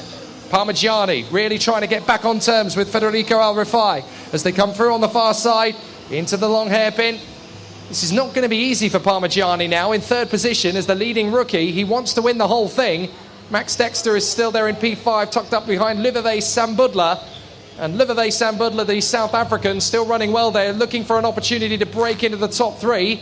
How is Harry Hanam getting on? I think Harry Hanam is up into 6th position now, having worked his way through a couple more karts. He comes across the line. He's there in behind Sakir Al-Qasemi still, actually, so nothing has changed. Sofia Nedji, Ben Wade, Sakir Al-Qasemi, Harry Hanam and Zayed Haddad is there in the top 10 as well. So now we're into the real meat and bones of the field. Having dealt with the drivers he's dealt with, Harry Hanam has now got a bit of a task on his hands to close up on the drivers in front. Behind Hanam, it's Haddad, Adam Al-Azadi, who's up to 11th place now. Al-Fayez, Stimson, Naylor and Kadali, who's up into 16th. So some good comeback drives from Harry Hanam, from Adam Al-Azadi and from Sultan Kadali. All three of them going through the field like wildfire at the moment as they charge their way back through. But Valerio Renicella leads the way at the moment. The Italian has actually broken clear because Filippo Parmigiani has got back into second. He's made the move, and Parmigiani now in P2 once again in front of Federico Al-Rifai. And in fourth place, it is still the South African Luveve Sambudla doing a great job there, the 165. Max Dexter now up to sixth comes Harry Hanam. He's got past Necci, he's got past Wade, and he's got past Sakir Al-Qasemi all in one lap. So Harry Hanam is right back on it as he continues to charge his way forward. Up towards 5 and 6. Very tricky corners that over the top of the bridge. You're just getting used to the fact that the kart is back into a balanced position, and then you have to throw the kart through the left, tuck it in for the right-hander, and keep the kart nice and planted on the exit to build up the speed and momentum down the drop through that sweeping trio of left-handers. And there's a great battle developing for second place now as Federico Al-Rifai is getting frustrated, sat behind Parmigiani. Up the inside into the hairpin, and Al-Rifai gets the move. Lovely move from Federico Al-Rifai as he gets into second position. That was a lovely bit of driving there, opportunistic as you like, as he saw the gap, found the space and made the move stick. That was lovely from Al-Rifai. Really good driving there. Not an easy move to make either. A round of applause from the Dojomoto squad as he passes the pits, and totally deserved as well. Really good effort from Federico Al-Rifai. That is not an easy overtaking move to pull off, and he's done so in spades there. Really good effort as they come back over the top of the hill and up through the long side, over the bridge once more. Down to the braking zone for 4 and 5. Things could get really interesting from here on in. Lots of interested and eager spectators wanting to see how this race unfolds. At the moment, it's all good for Valerio Renicella. He's used this advantage out in front to good effect and has solidly driven away from the field. Federico Al-Rifai no longer second. And that's a big battle for second and third position. But a bit of wheel banging in there as well, because that was Luveve Sambudla and Max Dexter in amongst Parmigiani, now second, and Al-Rifai. So it's getting very hectic indeed there for second position. I think that is now Max Dexter potentially in third position, tucked up behind Parmigiani. I'll double check as they come through, but it's all change up at the front end, and that's good news for Harry Hanam, because that gives him a chance to close up and start to make his own battle. So it is now Parmigiani second, Dexter is third, Al-Rifai is fourth, Sambudla is there in fifth position, the South African, and Harry Hanam is catching them all. So it could well be a five-way scrap for second place. Great news for Valerio Renicella. He now leads by 4 seconds to the squabble behind of Parmigiani, Dexter, Al-Rifai, Sambudla and Hanam, with Wade in 7th, Al-Qasemi in 8th position in front of Al-Fayez. So really good run up at the front end for Valerio Renicella. But here comes the second place squabble. Who's leading it now? Still Parmigiani from Dexter. Al-Rifai's got back into 4th place. Good recovery from Federico Al-Rifai. Hanging back in there from Luveve Sambudla. But is there going to be a move from Max Dexter? He does look quite fired up as they come onto the back straight into the hairpin. Dexter not quite close enough to make the move on Parmigiani. Federico Al-Rifai is looking quite fired up and a little bit irritated actually that he's lost ground. So he will want to get straight back on the horse. In the final corner they come once again, and with 3 laps to go, there is a lot at stake here. New fastest lap from Federico Al-Rifai, 62.781, as he pushes on with gusto. I don't think you've seen the last of Federico Al-Rifai today. He is pushing hard and he wants to get that top 3 position back again. He's looking very motivated. Luveve Sambudla going well. Harry Hanam catching them as well. He's only about 0.8 of a second off the back of the South African. Under the bridge comes the leader now. It'll be Renicella down into the braking zone for the hairpins. But the second place battle just a few seconds back. And Federico Al-Rifai's in third now. He's got his way up to third place, back past Max Dexter. So Al-Rifai is on a charge. He wants this second place. He's all over the back of Parmigiani into the braking zone for the hairpin, really starting to fire himself up. This is a great comeback from Federico Al-Rifai.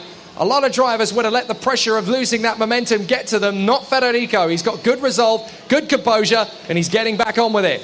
Out of the final turn, 2 to go. Renicella running well. He's got the victory. Second place is anybody's guess. It's Parmigiani versus Al-Rifai. Goes again for the move. Not quite going to get there this time. And now he has on the exit. Beautiful, Al Rifai into second place. Brilliantly done. Now running deep. As they come back into position once again. Down to the far side. They drop out of sight. But Al Rifai and Parmigiani having an amazing scrap. But I'm fairly sure Federico got there for second place. Wasn't easy. Had to dive for the inside at 2. Here's Rinicella. They're losing time to the leader, but they're not bothered about that. And it is Federico Al Rifai in second place. He did get there. He runs wide. Oh, no, and he's caught. He's tagged. He's tagged Parmigiani and spins around. What a shame. Oh, disaster from the two of them. Parmigiani's frustrated. Al Rifai can't believe it. What a shame. He just missed his breaking point into the hairpin, having bagged second place. He got onto the dirty side of the circuit, tried to come back, and unfortunately Parmigiani was already there. Well, it happens. It's a mistake, but he's driven beautifully to get to that point. He will fight back with gusto. But what a shame for Federico Al Rifai. Parmigiani's lost ground as a result. But that puts Harry Hanam into second place. He dealt with that beautifully. Harry Hanam now into P2 from 19th on the grid. Absolutely amazing. Harry Hanam has got himself into second place out of all of that. Max Dexter now in P3. And as we're on the final lap, Valerio Rinicella has had the most boring race of his career out front. Just leading by the front. But Harry Hanam has got a clear track in second place, with Max Dexter in third now, in front of Liverpool Sambudla, the South African. They're in P4. But what a performance it's been from Valerio Rinicella, as again, it looks as though there's battles in the mid-pack, with drivers trying to fight back to the bitter end. But for the man in front, it's a victory. Valerio Rinicella takes the flag. A great win for Rinicella. Fantastic effort out in front. Second position is going to be Harry Hanam. What a race back to second place. Absolutely magic. Third for Max Dexter. Fourth for Liverpool Sambudla. Fifth is Ben Wade. And sixth is Sakar El Kasemi from Adam Al-Ajari, who fights back to seventh place. Great comeback from Adam Al-Ajari too. Great to see him at the sharp end once more. So Adam Al-Ajari fights back to seventh position, again from down the order. Eighth place, Hamza Al-Fayez. Ninth is Federico Al Rifai fighting back. And then 10th place for Sultan Kadali. Zach Stimson is 11th from Oliver Naylor and Filippo Parmigiani. Wow, that was tight. An amazing battle. A really exciting race and so close. What a great battle that was at the front. But despite that incident, a good little drive there from Federico Al Rifai, and you can't take away the fact that he did set the fastest lap of the race too, a 62.781. That's a mistake that comes with experience. He will learn from that and get stronger from it. But really good racing and a brilliant start to the weekend in the cadet and rookie contingent. The winner in cadet is Valerio Rinicella. The leading rookie is Liverpool Sambudla of South Africa. He'll be delighted with that. So the following two drivers need to go to reception immediately. Leroy Jagassar and Miles Fleming. You need to go to reception immediately, please. Thank you. Wow. Exciting stuff from the cadets and rookies. An amazing race, though, from Valerio Rinicella. He just got into the lead and disappeared. A really good effort all the way through the race. But I have a feeling that's not going to be the whole story. There are several drivers with a point to prove now after the first heat. Some great performances there. Harry Hanam fighting back from 19th to 2nd, dodging the issues and getting himself into P2. A great run from Liverpool Sambudla, the leading South African. He did a good job there as the leading rookie as well. And very unfortunate indeed for Filippo Parmigiani and for Federico Al Rifai getting caught up in that incident. But I have to say, some really good fight-back drives from the three drivers who ended up being disallowed after qualifying. Harry Hanam fighting back from 19th to 2nd. Also, Adam Al-Ajari fighting back from 20th on the grid to 7th. A really good race back there, and that's really reignited both their weekends.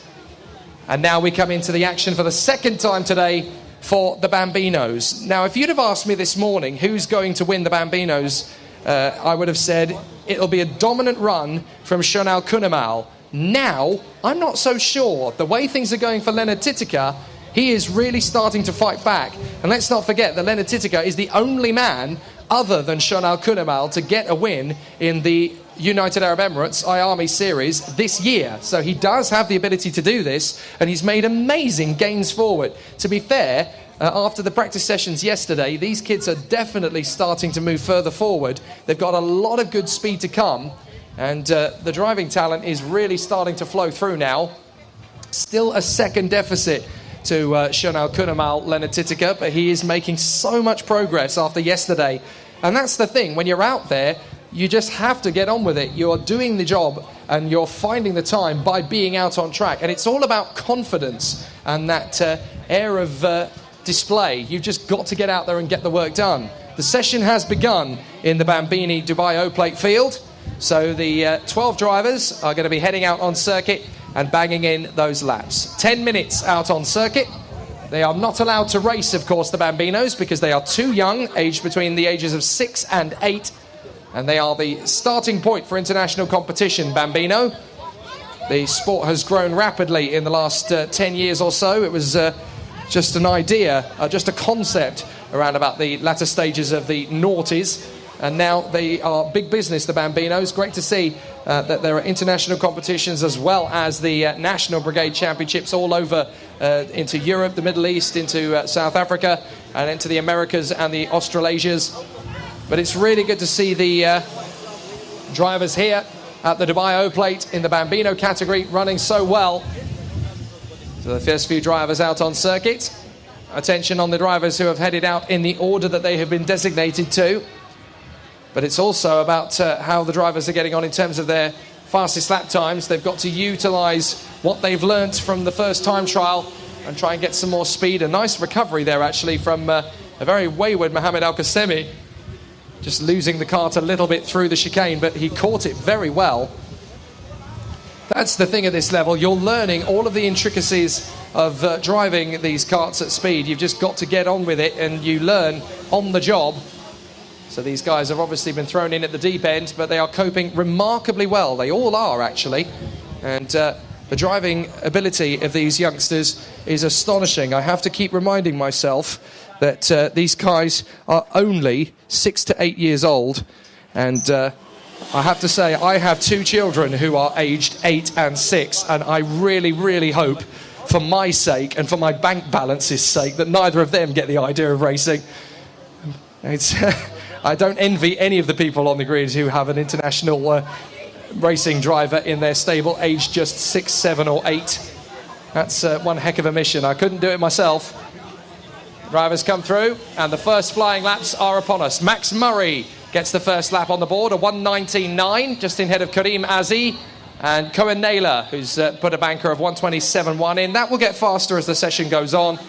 These drivers obviously have to build up the speed. Arafat Sheikh has gone a 1:17.8. That's not bad. And Shonal Kunamal, bang, 1:14.4. How about that? He goes straight on with the business very quickly indeed. And still, nobody else in the field has been able even to get to the 1:14s yet. So that just shows you how quick he can be. And it looks to me as though so far so good for Shonal Kunamal. But Leonard Titica has just popped in a 1:16.5. So the mission is on to find as much time as possible. He was in the 1:15s by the end of the session, so in the first time trial. So let's see how much time he can find again. Things are going really well for these guys out there as they're starting to get these lap times in. They've obviously got to work very hard, and it's not easy to run at the front from the get-go. So they will push as hard as they can. After this, of course, it is going to be, after the Bambinos race, we will have the performance from the X30 seniors once again, as they will have their first race of the weekend. And it's going to be a really exciting battle for all of the drivers in proceeding. Let's see how they're getting on. Shonal Kunamal has done a 1:14.43, and he's going to come through for the end of his second flying lap. Let's see how he gets on. A 1:16.2, so he's obviously had some traffic to deal with on that lap. Leonard Titica is there in second place, 2 seconds adrift on a 1:16.5, but he's only set 1 flying lap so far, so we'll see what he can do on his second flying lap as he comes through this time, a 1:16.3, so he has made a gain. So getting faster and faster all the time. That's the name of the game in Bambino. Just keep pushing, keep finding the time. Arafat Sheikh is there in third position in front of Nicolas Stura. Max Murray in 5th place from Anthony Joe Khalil, Leonardis Peruzzi, Ilion Mayard, Karim Azi, Maxim Bobdashov, Cohen Naylor and Mohamed Al-Qasemi.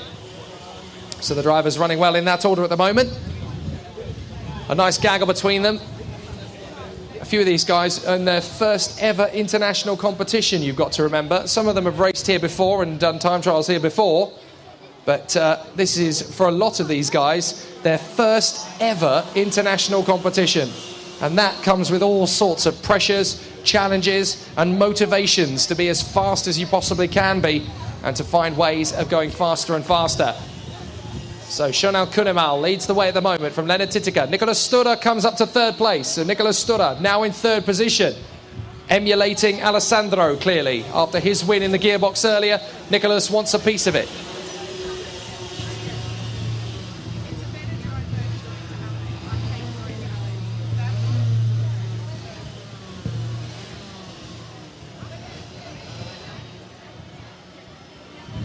Shonal Kunemal leads the way at the moment from Leonard Titica, and that's a big lap from Titica, 1:15.5 now. So he's got straight back onto the pace. Where did he find that time from? Straight away. We've still got about 3 minutes 50 to go. Titica's really starting to find the speed now. Nicolas Stura in 3rd from Arafat Sheikh and Max Murray, Ilion Mayard, Anthony Joe Khalil, Karim Azi and Leonardis Peruzzi, Maxim Bobdashov, Mohamed Al-Qasemi and Cohen Naylor is the order. But things are going so well for Shonal Kunemal, the Indian, in the lead at the moment. However, Leonard Titica is getting faster. He is catching him. I don't think he's going to have it all his own way. Titica is finding a lot of the time. A 1:15.529 at the moment from Leonard Titica, but I have a feeling he can find more time than that. He comes through once again, spurred on by the team. As he comes over the line this time, Shonal Kunemal now does a 1:14.2. That's closer to the times he set earlier today. He did a 1:14.1 in the earlier session, don't forget.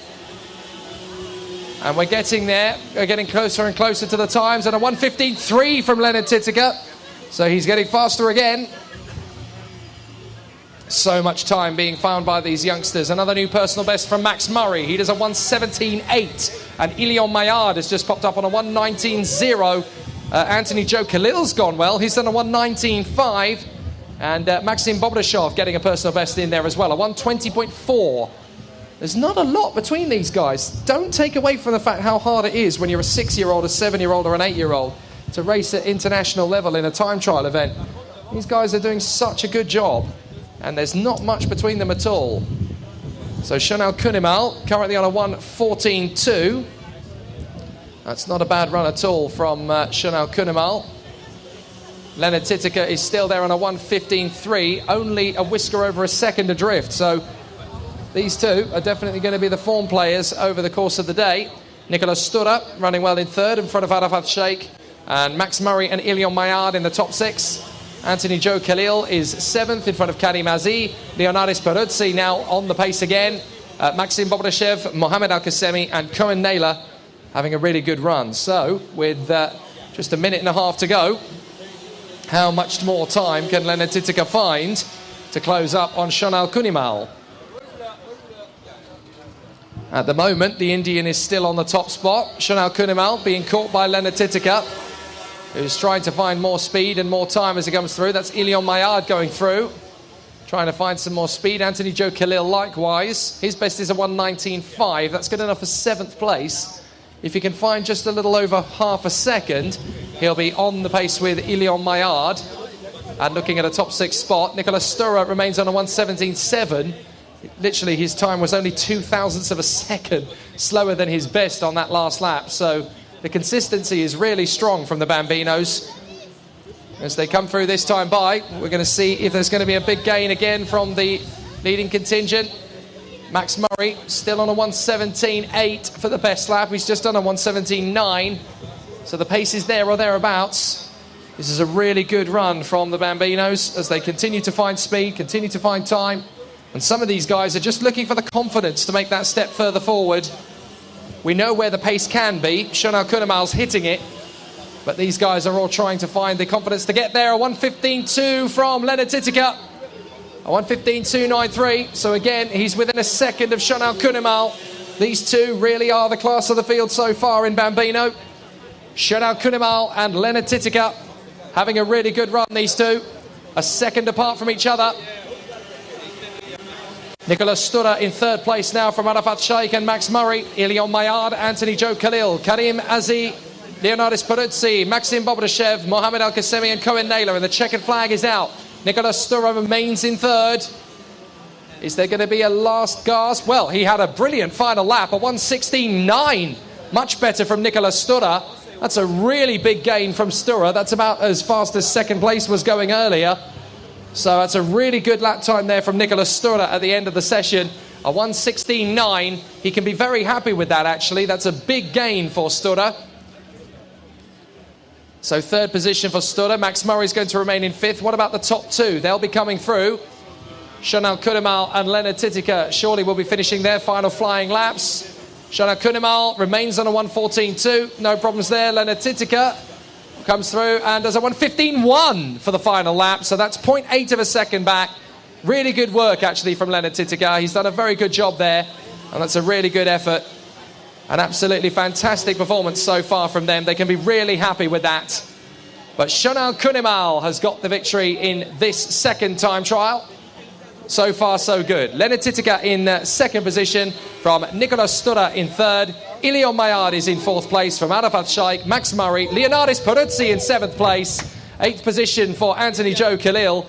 Karim Azi, Maxim Bobrishev, Mohamed Al-Qasemi and Cohen Naylor.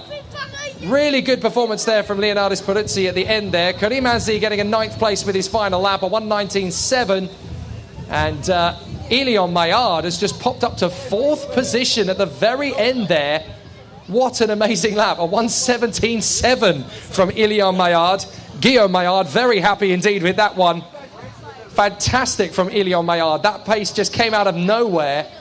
And that sort of confidence that he can build from that should be amazing coming to the end. He could get the podium by the end of the weekend. He's only got to find a second and he'll be in the top three. He's already found, about 2 seconds over the course of the first two time trials. If he finds one more, and all that is confidence. It's no more than just being able to find that braking zone a little bit deeper in and get the turn in a bit more precise. Ilion Maillard could be on the podium by the end of the day. It's doable. It's very doable.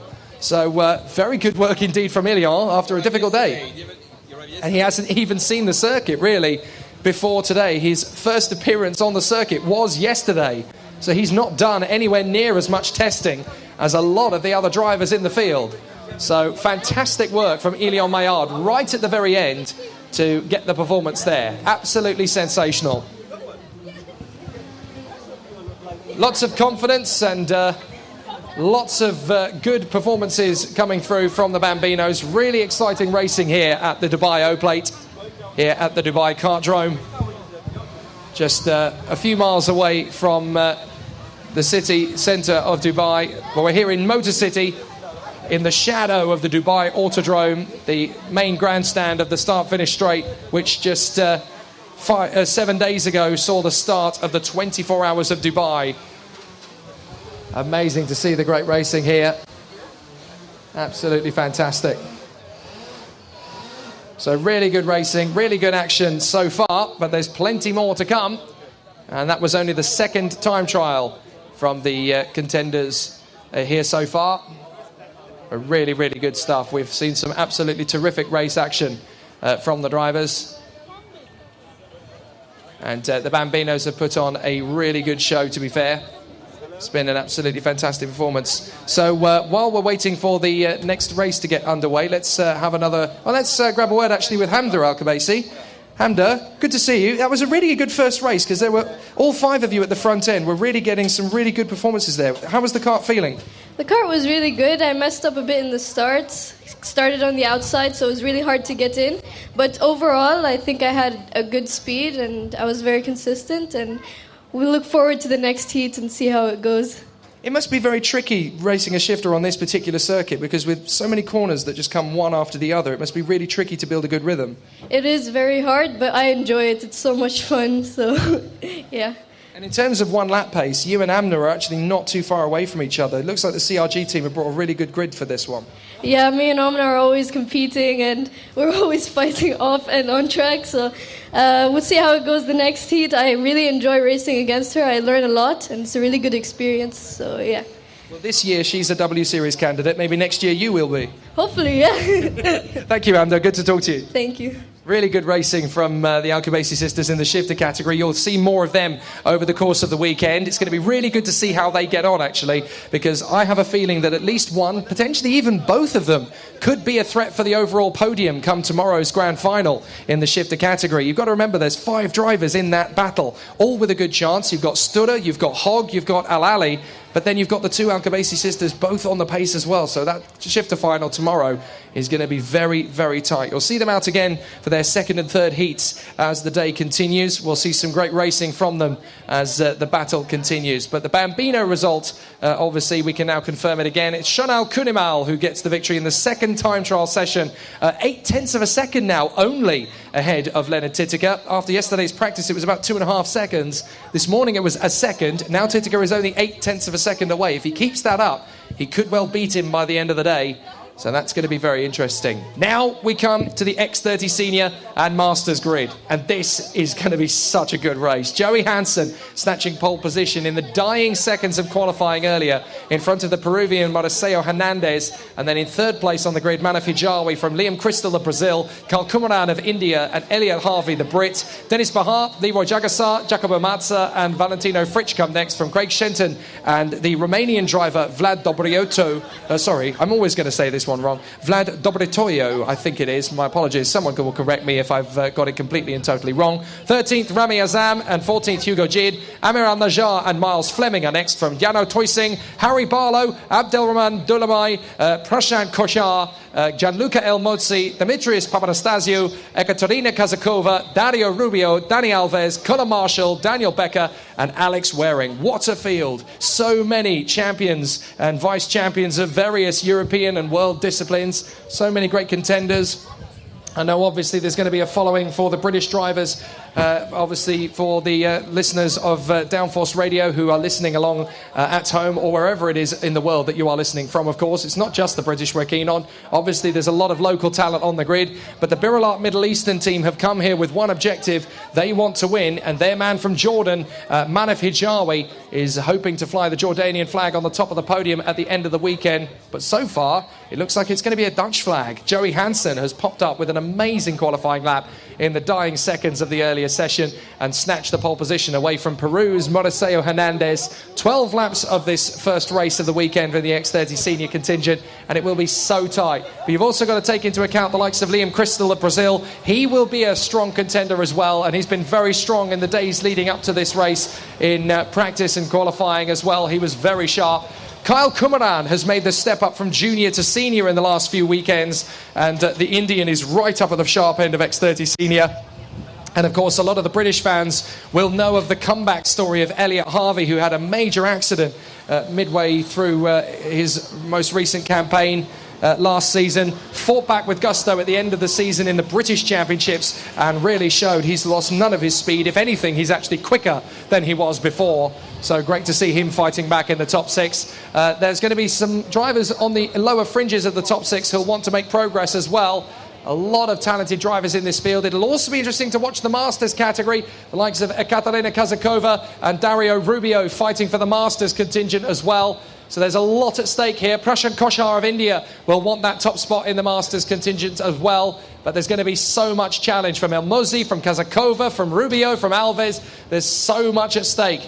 Out of the final turn, they will come, ready for a clean start, and we'll see how it cracks on. Hansen, Hernandez, Hijawi, Crystal, Kumaran, Harvey, Bahar, Jagasar, Mazza and Fritsch. Here we go. It's racing at the Dubai O-Plane, and straight away, cracking start to the first corner as the challenge comes through the first turn. Joey Hansen has got a good lead.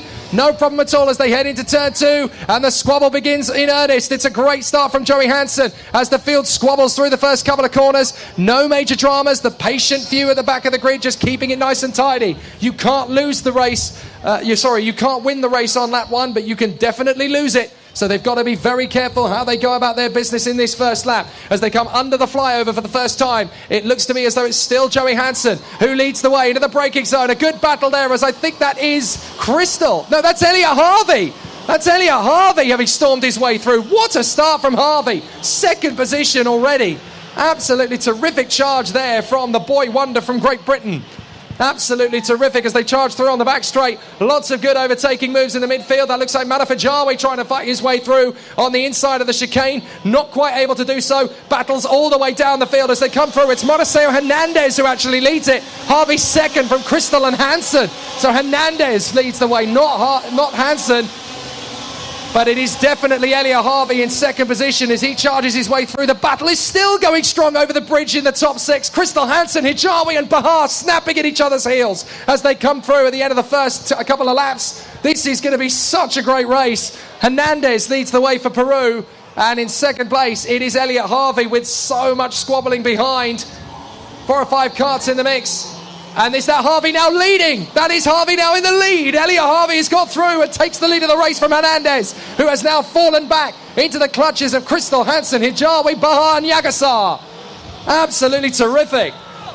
What a start to this race. So many chops and changes. But it is the Energy squad with Elliot Harvey at the wheel doing an absolutely killer job. Andrew Harvey must be having kittens at the moment as he comes through over the line. Harvey leads the way. Joey Hansen up to second now. Crystal, Hijawi, Bahar and Hernandez with the fastest lap of the race for the Dutchman, Leroy Jagassar. What a race this is already as Elliot Harvey has taken the lead and is already trying to stretch an advantage over Hansen, Crystal and Hijawi. Jagassar, fastest lap of the race in front of Kumaran, Fritsch and Dobratoyu. Shenton, Azam, Toysing and Koshar. He's doing a fantastic job, actually. 10-second penalty. Now, that is for... it looks like a tramline infringement, so that will be a starting problem. Off the line, a 10-second penalty for the 458. And that, I'm afraid to say, is Craig Shenton. Craig Shenton's being given a 10-second penalty. That is such a shame for Craig Shenton. And that is for an infringement at the start. He was out of the tram lines when the race began. So Craig Shenton, really sadly, has been given a 10-second penalty. Meanwhile, back at the front of the race, Elliot Harvey leads Joey Hansen by 0.3 of a second. Crystal, Hijawi, Bahar, Hernandez, Jagassar and Kumaran from Fritsch and Dobritoyu. Well, that's a battle for second position. I think that was a dive on the inside for second place there. And I think that was a move. Now, I have a feeling that's going to be Liam Crystal having made the move on Joey Hansen, and that will help Elliot Harvey no end, because I think that would have put daylight between him and second place, Liam Crystal, charging hard on the far side of the circuit, and indeed, yes, up into second place has come, I think that is Liam Crystal, the Brazilian. So I think that's 1 and 2 for the squad, isn't it? Absolutely brilliant for Liam Crystal there in second place now. Matafijawi has just set a new fastest lap.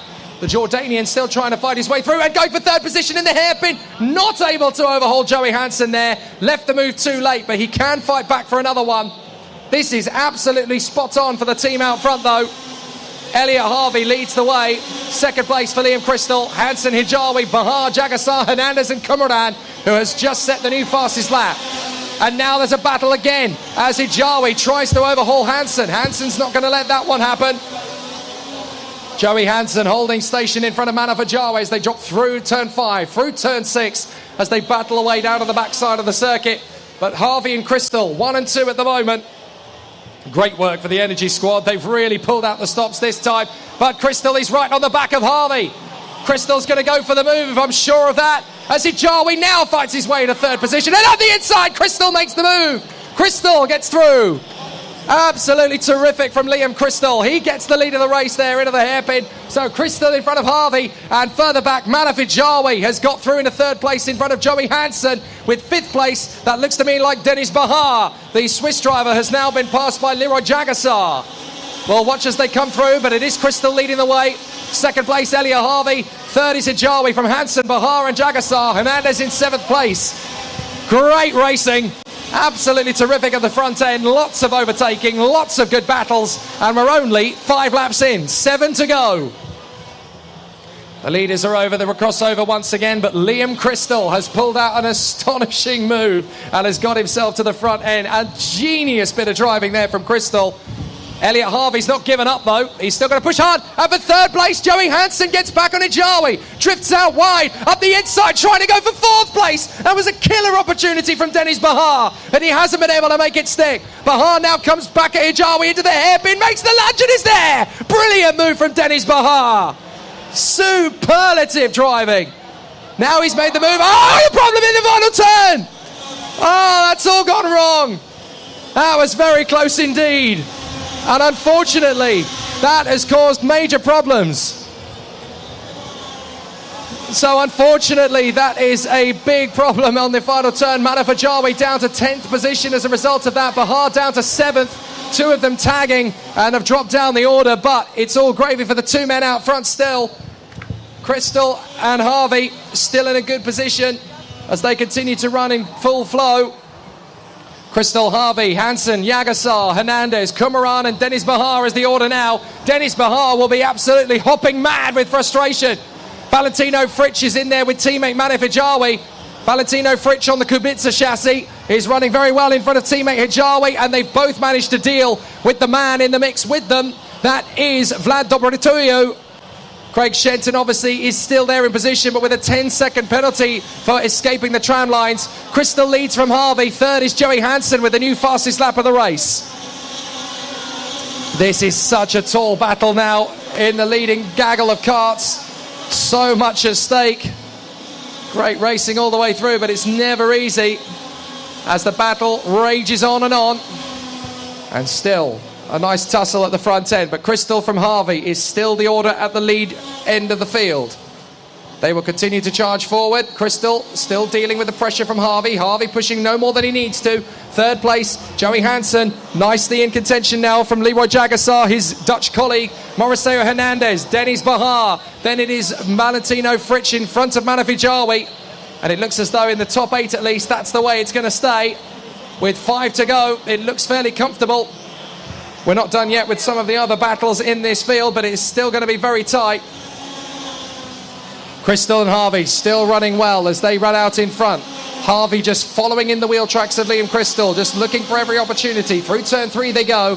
Harvey is not letting Crystal get away. If anything, he appears to be preserving his tyres just a little bit. He doesn't need to win this race. He just needs to be in a good position. And second position is a perfect position to get his weekend off to the mark. So this is a great start to the weekend for both Crystal and Harvey, 1 and 2, as they come through into the chicane once again. No pressure yet, just keeping it nice and earnest. Hansen there in 4th place. Jagasar's in some difficulties. He's got the pressure tied up from Mauricio Hernandez. Hernandez goes for the inside, takes the lead of that move. Nicely done from Hernandez. Up into P4, really nicely done in the hairpin. So Hernandez now in P4 in front of Leroy Jagasar. But Mauricio Hernandez really had to pull out the stops for that move. That was a tough move to negotiate, and he's made it stick. So up into P4 now comes the Peruvian. 6th place for Dennis Bahar. Manaf Hijawi now in front of Karl Kumaran and Valentino Fritsch. And then we have Vlad Dobrituyu in the top 10 once again. Now, for Manaf Hijawi, he's got a bit of a knife edge to deal with at the moment. He's got a long queue of karts he's battling with. Karl Kumaran, Valentino Fritsch, Vlad Dobrituyu and Rami Azam in the mix along with Craig Shenton. Then a little bit of time back to Amir Al-Najjar from Mazza, Fleming.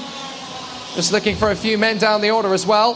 Hernandez is not done yet with Leroy Jagasar, because Jagasar's coming back at him for another attack for 4th position. Out the inside, couldn't quite make the move. Behind Fleming, it is the leader of the Masters, Prashant Koshar, is in 16th place. Then it's Alves and Jid, Papanastasio, Dario Rubio in 20th from Abdulrahman Dulami, Becker, Marshall, Toysing, Barlow, Waring, and then Elmozi and Kazakova, who seems to have had some kind of problem out there on the circuit. She shouldn't be that far down the order.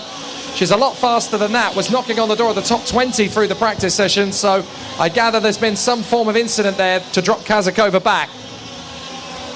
But Crystal and Harvey, still 1 and 2, about to come underneath the bridge. Harvey still following in Crystal's wheel tracks, giving him all the pressure. It's Crystal that's doing all the hard work at the moment. Harvey's not doing anything really, other than just sitting in position and making him work for it. But I wonder if he's setting him up, because he's only a lap and a half away from the victory and he's still right there. Crystal's doing all the hard work at the moment, and that's a good battle into the chicane.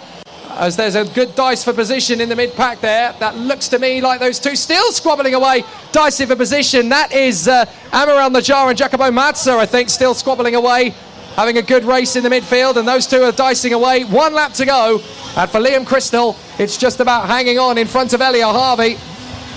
Harvey's still right there for position as Liam Crystal gets in on the far side, over the bridge, and up towards 4 and 5, but so far it is okay for Liam Crystal as he hangs on in front of Elliot Harvey. Elliot's a wise man. He will not push too hard. He'll look after the cart, he'll look after the tyres. Second position at this stage of the weekend is pretty much as good as a win. It sets you up for a good charge. If he can get the win, he's going to go for it, but he's not going to do anything silly to get there.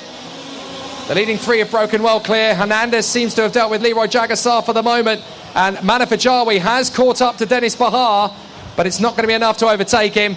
Harvey is going to keep close to Crystal at the finish just in case he makes a mistake, but it is going to be the Brazilian who takes the victory out of the final turn. Liam Crystal is going to come through for the victory in fantastic style. Liam Crystal gets the first race winner this weekend. Elliot Harvey in second place from Joey Hansen in third.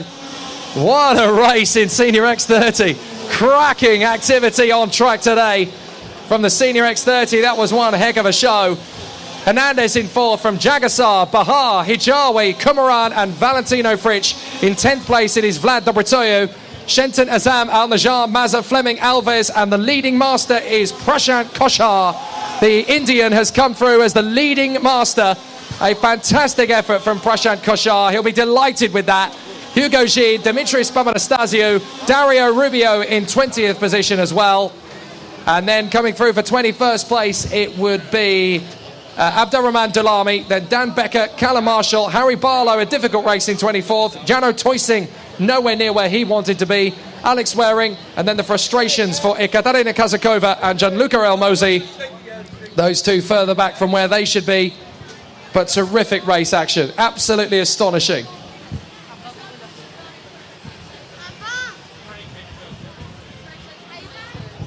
So there we are, a fantastic performance there and a really good effort. Of course, the first master home on the track was Craig Shenton, but we have to take into account the fact that Craig Shenton in the 4:58 is going to get a penalty for 10 seconds for the tramline infringement. So in fact, my apologies, it's actually going to be Rami Azam who is the leading master home, not Prashant Koshar. My apologies. On the road of home, it is of course Craig Shenton, because he takes the victory as a result of his fantastic performance there.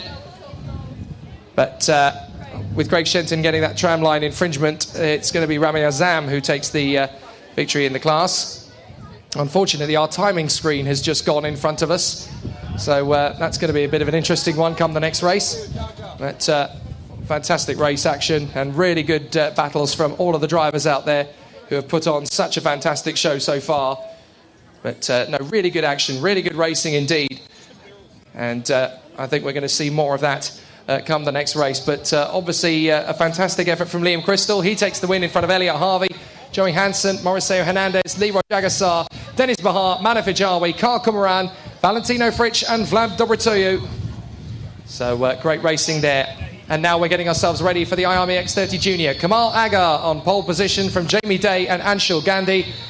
Keanu Al-Azari and Kian Shields, then Khaled Saab, Alfie Rigby, Saif Al-Nagar, Konstantin Reich and Abdurrahman Fraj in the top 10. From Alexander Renner and Alice Haynes on row 6, the French lady doing a fantastic job in the end of the session and bringing up some good laps there to finish up on row 6. Then it is Carl Saad and Suleiman Zanfari, Kane Cherian and Patrick Dabatista, Zach Scular and Fahad Al-Khaled, Andre Uziel and Yanis Mayard, and then Oliver Clough will be there in 21st position. So the X30 Juniors out on track. It's going to be a very busy day at the office for the X30 Juniors. Can Kamal Agar hang on to the lead? Because Jamie Day is going to be a very tough man to beat on home soil. And Shul Gandhi is there in third place from Keanu Al-Azari. So this will be a very tough battle in the X30 Junior. Lots of candidates to go for the victory. Keen Shields could be an outside bet as well. The Flying Scotsman in 5th position from Khaled Saab. Alfie Rigby's doing a fantastic job as well in 7th place in his first ever weekend as a junior. He's elected to go to the international grade and here at Dubai as well. So this should be an interesting one from X30 Junior. We'll get some good running from these guys today. But Kamal Agar from Jamie Day, Anshul Gandhi, Keanu Al-Azhari, Kian Shields, Khaled Saab, Rigby, Al-Nagar, Reich and Freij. This is going to be a tough one with Renner, Haynes, Saad and Zanfari in the mix as well. It's going to be a very difficult start. We'll see how the drivers get on from the off. The revs rise and we're racing, and it's a cracking start from the front. A difficult start from the front end of the field for Kamal Agar as he has dropped down the order and into the lead. No problem at all for Jamie Day. Jamie Day has launched forward with an absolutely terrific start. I think that's a false start potentially. Well, I'm seeing green flags, so I haven't heard a call for a false start, but no, they are carrying on. A really good race and a fantastic start to proceedings. So Jamie Day is out in front. We'll spot them as they come under the crossover to see how things are currently going. And it's a good battle already up at the front. There's already a bit of a tussle up at the front end, and a spin for Kian Shields. Shields is spat out.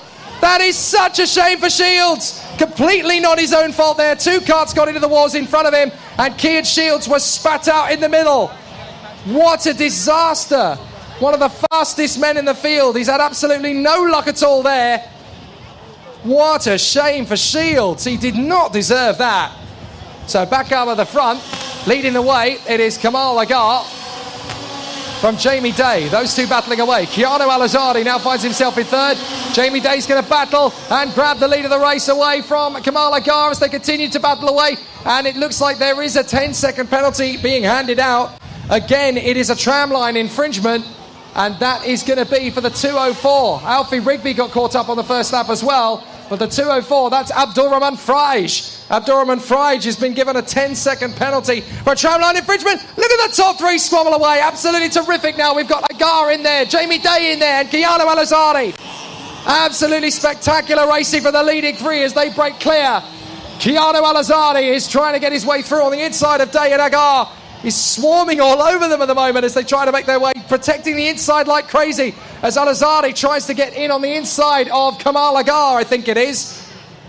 They're going to come through at the end of the second lap, and so far it is a battle for the victory between Kamal Agar leading, Jamie Day second, and Keanu Al-Azhari in third, and Konstantin Reich is up to fourth. What a comeback from Konstantin Reich. Absolutely brilliant so far.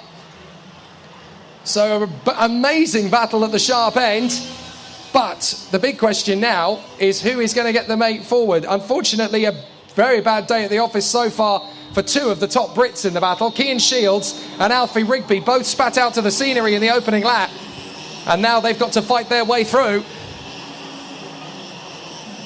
So it was Alfie Rigby, I think, who ended up getting caught out on the first lap, not Kian Shields. My apologies. And Alfie Rigby, unfortunately, ending up right at the back of the field, and that's such a shame. So it was Alfie Rigby who got tagged on the first lap. My apologies. So down on the far side, it is still a good battle as they come onto the home straight. The three of them still at each other's throats for the victory. Keanu Al-Azhari is trying to get himself into the lead of the race as he battles away for position. Jamie Day's going to go round the outside contact as they battle away for the victory. And Keanu Al-Azhari surely is going to get into second place there. Goodness me, that got ferocious. And Konstantin Reich, I think, got up the inside of Kamal Agar as well. I think Jamie Day has got into the lead and got away. Absolutely brilliant. Let's see how they've come underneath the bridge. And who is that leading? It is Jamie Day. So Day leads the way. Second position. That looks to me like Keanu Al-Azhari. So I think that's Keanu Al-Azhari now in second place. What has happened to Kamal Agar? I think he's there in fifth place now, I want to say. No, I think he's fallen even further back. He's had a howler of a lap, unfortunately. But that's Jamie Day definitely in the lead as they come through out of the final turn. And as they come through at the end of the lap, it is Jamie Day out in front, running a beautiful race now. And he's got the time to cater away up the order. 8 laps to go. Jamie Day leads the way. Second position now is Kamal Agar, in fact. So it's not Keanu Al-Azhari. He's the one who's dropped back and has actually dropped outside the top 10, unfortunately. I think, in fact, Keanu Al-Azhari is now right the way down the order. I'll try and pick him up.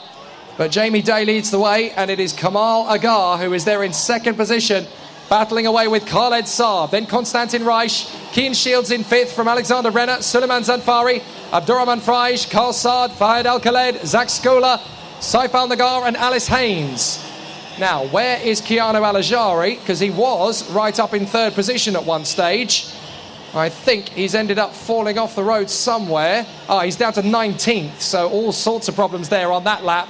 What a shame for Keanu Al-Ajari. He was doing such a good job. So it's Day, Agar, and up to third position now is Khaled Saab. And Khaled Saab looks like he's going to have a bit of a challenge now for second position. The Dan Holland racing driver in front of Konstantin Reich, last year's winner, and Kian Shields in fifth in front of Alexander Renner. Then Zanfari, Frij, Saad and Al-Khaled. Zach Skula is there in 11th place in front of the Egyptian talent Saif Al-Nagar. So this is going to be an interesting race from here on in, but Jamie Day is going to have a dull one by the look of it, out in front by quite a way. But the second place battle is hyping up again. Agar, Saab, Reich and Shields. The four of them still scrapping away with gusto. And it's all about the comeback drive now from Alfie Rigby as he tries to charge his way onto the back of the field again. A real shame for Alfie Rigby. He didn't deserve that at all. Was spat out to the scenery. And completely not his fault in the slightest.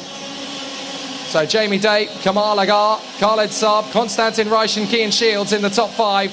Renner in sixth, Zanfari in seventh. I've just realised where I've made the error in calling those two, because I'm so used to seeing Kian Shields in fusion overalls.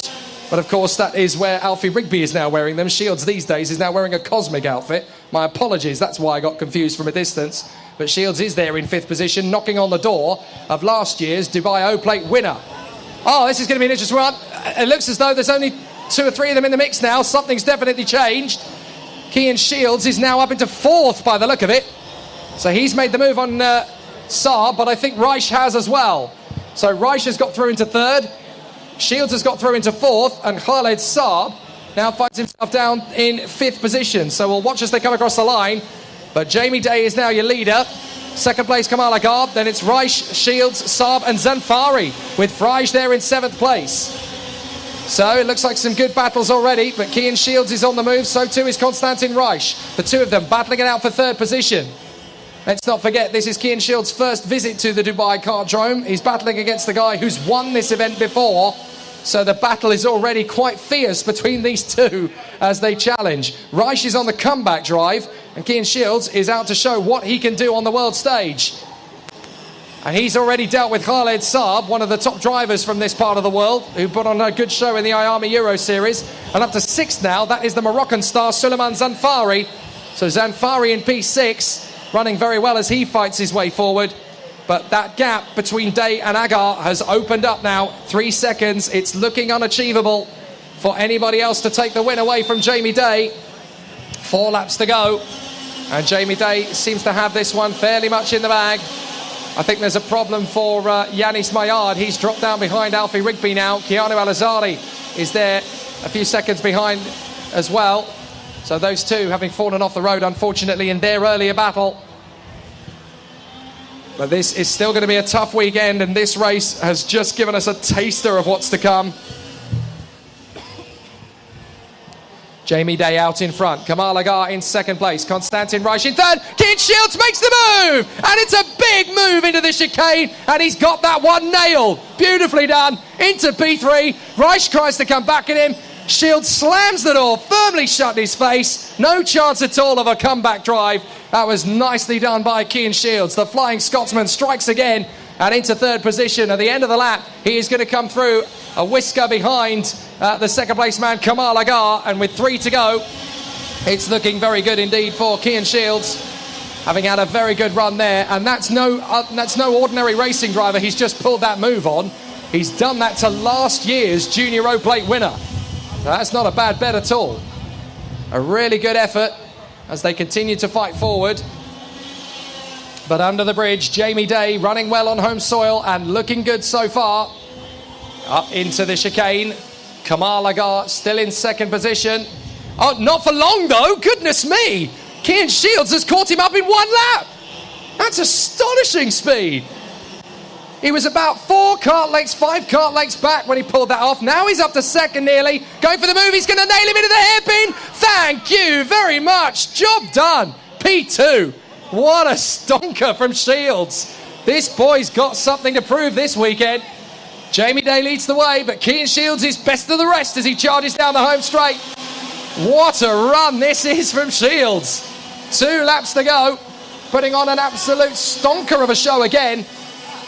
And up the inside, that's a move from, I think that's a move from Kamal Agar to get back into contention once again. Had to defend there from Konstantin Reich and Khaled Saab. So those two battling away.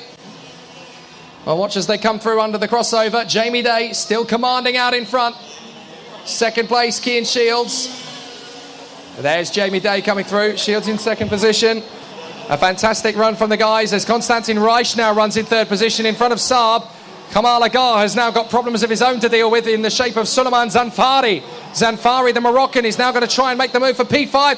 Very well defended from Kamal Agar to the inside, but that's going to leave him vulnerable for the exit. And Zanfari's in trouble now. He's got a bit of a pressure on developing from Abdurrahman Fraj. Fraj is trying to come through. Now, the problem he's got a 10-second tramline infringement. So that could be a real problem. Last lap, here we go. Jamie Day looking good. So Jamie Day is in a good position at the moment.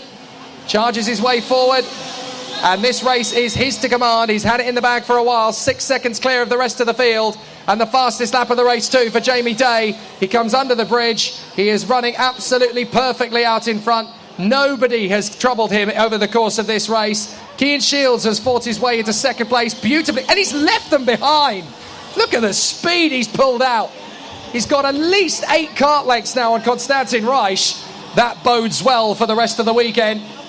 But out in front, Jamie Day on home soil, making it look like child's play. A fantastic run from the Energy Squad. Out of the final turn, Jamie Day is victorious in race 1 of the weekend. Brilliant race from Jamie Day. An amazing fight through the field from Kean Shields. Second place and a terrific run. 1 and 2 for the team. And third place for Konstantin Reich, last year's Junior O-Plate winner. Magic, absolutely magic so far. Really good effort from the drivers. They've done an absolutely fantastic job. Fourth position behind Konstantin Reich is Khaled Saab from Kamal Agar, who does hold off Suleiman Zanfari in the end. Abdurrahman Fraj fought well to 7th on the road. Fahad Al-Khaled, Carl Said and Alice Haynes in the top 10. Just a whisker in front of Alexander Renner. Truly sensational racing all the way through the day so far.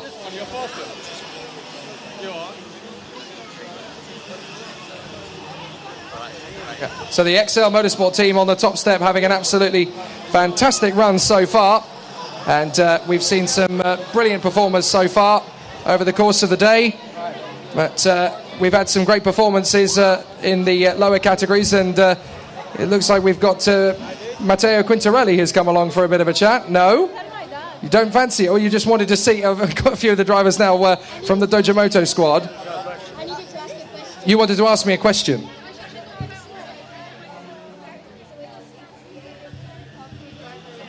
To listen to your commentary and stuff. I'll show you in a bit. So I've just been given a message. Competitor number 458 needs to come to the stewards, please. Number 458, can you please make your way to the stewards office? 458 to the stewards office, please. Thank you. So that is the victory done in the junior category. Jamie Day from Kean Shields and Konstantin Reich in the top 3 from Khaled Saab, Kamal Agar and Suleiman Zanfari. And that is the first junior race of the day completed. There are obviously 2 more heats for each of the categories still to come. But it's been absolutely fantastic in the first part of the day. That does bring us to lunch break and prayer time here at the Dubai O-Plate. We've had some fantastic race action so far.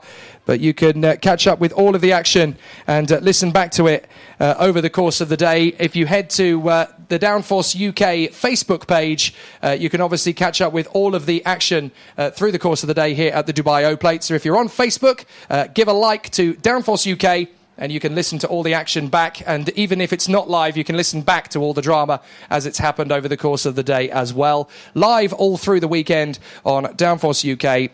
We're very proud to be here at the Dubai O-Plate. That's the first heat done in all of the competitions and the first 2 time trials for the Bambinos. It's now lunch break and prayer time. We'll be back in action once again in a little over half an hour. Thank you and see you in a bit.